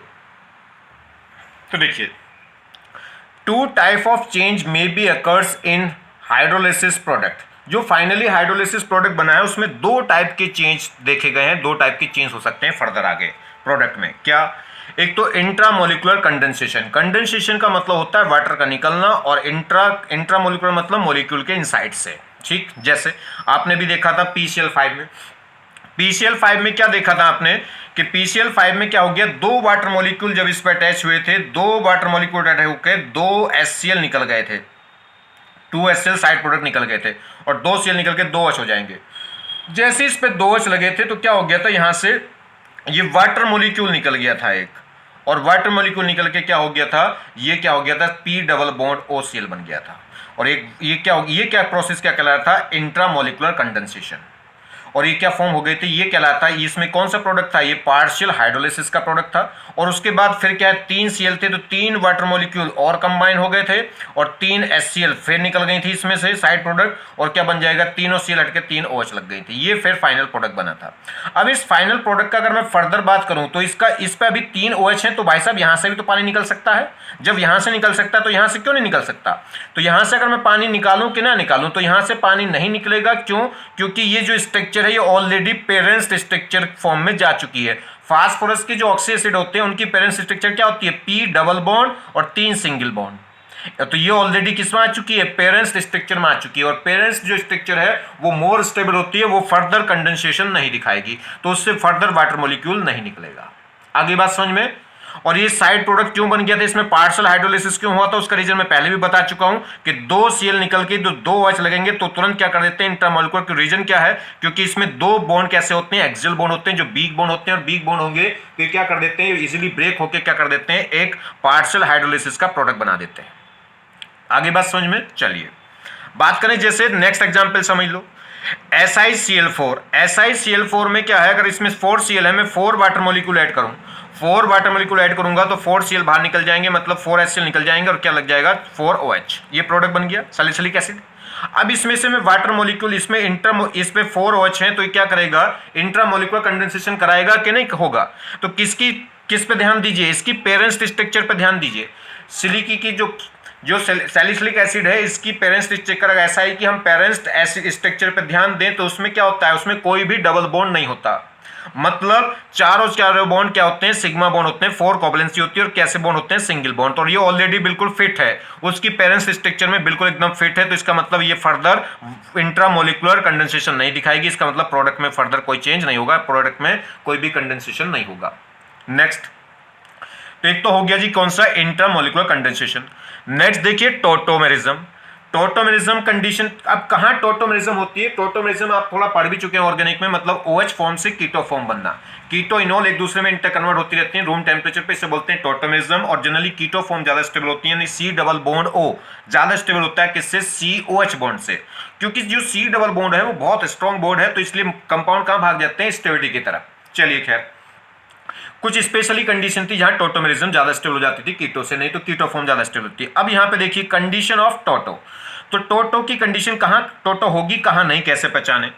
तो देखिए पहली बात, A डबल बॉन्ड O, मतलब कीटो वाला जो बॉन्ड है, इसे क्या बोलते हैं, कीटो बॉन्ड, इसे बोलेंगे इनोल बॉन्ड। तो ए डबल बॉन्ड और जो बॉन्ड है वो ए ओ एच बॉन्ड से अगर क्या है ज्यादा स्टेबल है तो क्या होगी, टोटो होगी, क्योंकि मोर स्टेबल फॉर्म में भाग जाएगा कंपाउंड। तो अगर ए डबल बॉन्ड क्या कह सकते हैं, कीटो फॉर्म ज्यादा स्टेबल है इनोल फॉर्म से, तो उस केस में क्या होगी, टॉटोमेरिज्म होगी। अब ये कैसे पता चलेगा कि कौन सी form double A double bond O ज्यादा स्टेबल है कि ए ओ एच, मतलब कीटो वाली फॉर्म ज्यादा स्टेबल है कि इनोल वाली फॉर्म, तो वो पता करेंगे अभी। देखिए इसमें सॉरी, तो देखिए इसका तरीका क्या है, ये 14 ग्रुप है, 15, ये 16 और 17। काशी, सिर्फ काशी, उसका न्यूज़पेपर आज सब, न्यूज़पेपर आज सब बीके वाला छोड़ देंगे बस, ओनू की कोई जरूरत नहीं, वो तो ओ तो इसमें है ही ऑलरेडी। तो सोनू से शुरू करो, सोनू से टी, सोनू से टी पो, ओनू सोनू से टी पो, ये तो था बस सोनू से टी। और ये क्या है, फ्लोरीन का कोई मतलब नहीं, क्योंकि फ्लोरीन डबल बॉन्ड बनाती ही नहीं है, ठीक है। तो फ्लोरीन को तो छोड़ ही दीजिए, उसके पास तो वो तो केवल कोवलेंसी कितनी शो करती है 1, क्योंकि उसके पास कोई वैकेंट ऑर्बिटल नहीं है। तो क्लोरीन, ब्रोमीन, आयोडीन, ये सब डबल बॉन्ड बना सकती हैं। अब इसमें देखना है, तो ये सीक्वेंस मैंने आपको दिखा दी, इसका कार्बन का एक पहला एटम, इसके फिर ये 2 एटम, उसके फिर ये नेक्स्ट 2 एटम और लास्ट वाले के 3। तो पहले वाले का 1, दूसरे वाले के ये 2 एटम और लास्ट वाले के 3 एटम। ये तो क्या दिखाएंगे, इनमें तो क्या होगा, ए डबल बॉन्ड ओ ज्यादा स्टेबल होगा, किससे, ए ओ एस से। कह सकते हैं इन कंपाउंड में ओ डबल बॉन्ड के साथ जो बॉन्ड होगा वो ज्यादा स्टेबल होगा। तो इनमें जो ऑक्सीजन है वो डबल बॉन्ड के साथ बॉन्ड बनाएगा।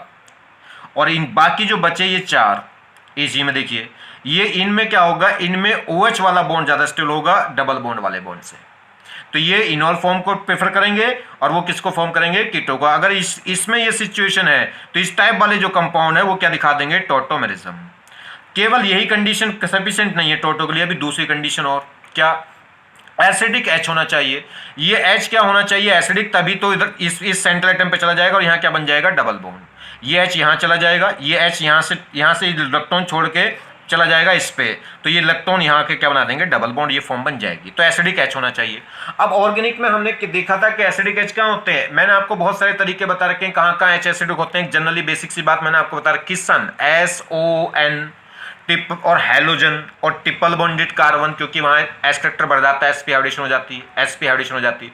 तो SON, सन, हैलोजन और ट्रिपल बॉन्डेड कार्बन से जुड़ने वाला जो H है वो एसिडिक हो जाता है, मतलब एक्टिव हो जाता है। मगर इनऑर्गेनिक में सिर्फ उसी H को एक्टिव मानेंगे जो ऑक्सीजन से जुड़ा है। इनऑर्गेनिक पढ़ते समय आपको सिर्फ उसी H को एक्टिव मानना है जो किससे अटैच है, जो किससे अटैच है, ऑक्सीजन से। ओनली ऑक्सीजन से जुड़ने वाला H क्या होगा, एसिडिक, मतलब कंपाउंड के पास ऑक्सीजन से जुड़ने वाला H होना चाहिए। दूसरा, तीसरी condition, lone pair must be present at the central atom. Central atom मतलब जिस एटम के साथ हम डबल बॉन्ड O बना रहे हैं, कीटो फॉर्म बना रहे हैं, उसके पास लोन पेयर होना जरूरी है। तो 3 कंडीशन बनी। एक तो क्या हो गया कि ए डबल बॉन्ड O स्टेबल हो किससे, OH बॉन्ड से, और एसिडिक H हो, मतलब O से जुड़ने वाला H हो। और तीसरा, जिस एटम सेंट्रल एटम पे क्या होना चाहिए, लोन पेयर होना चाहिए। तब क्या होगा, टोटोमराइजेशन हो जाएगी और उसमें क्या होगी, कीटो फॉर्म ज्यादा स्टेबल होगी।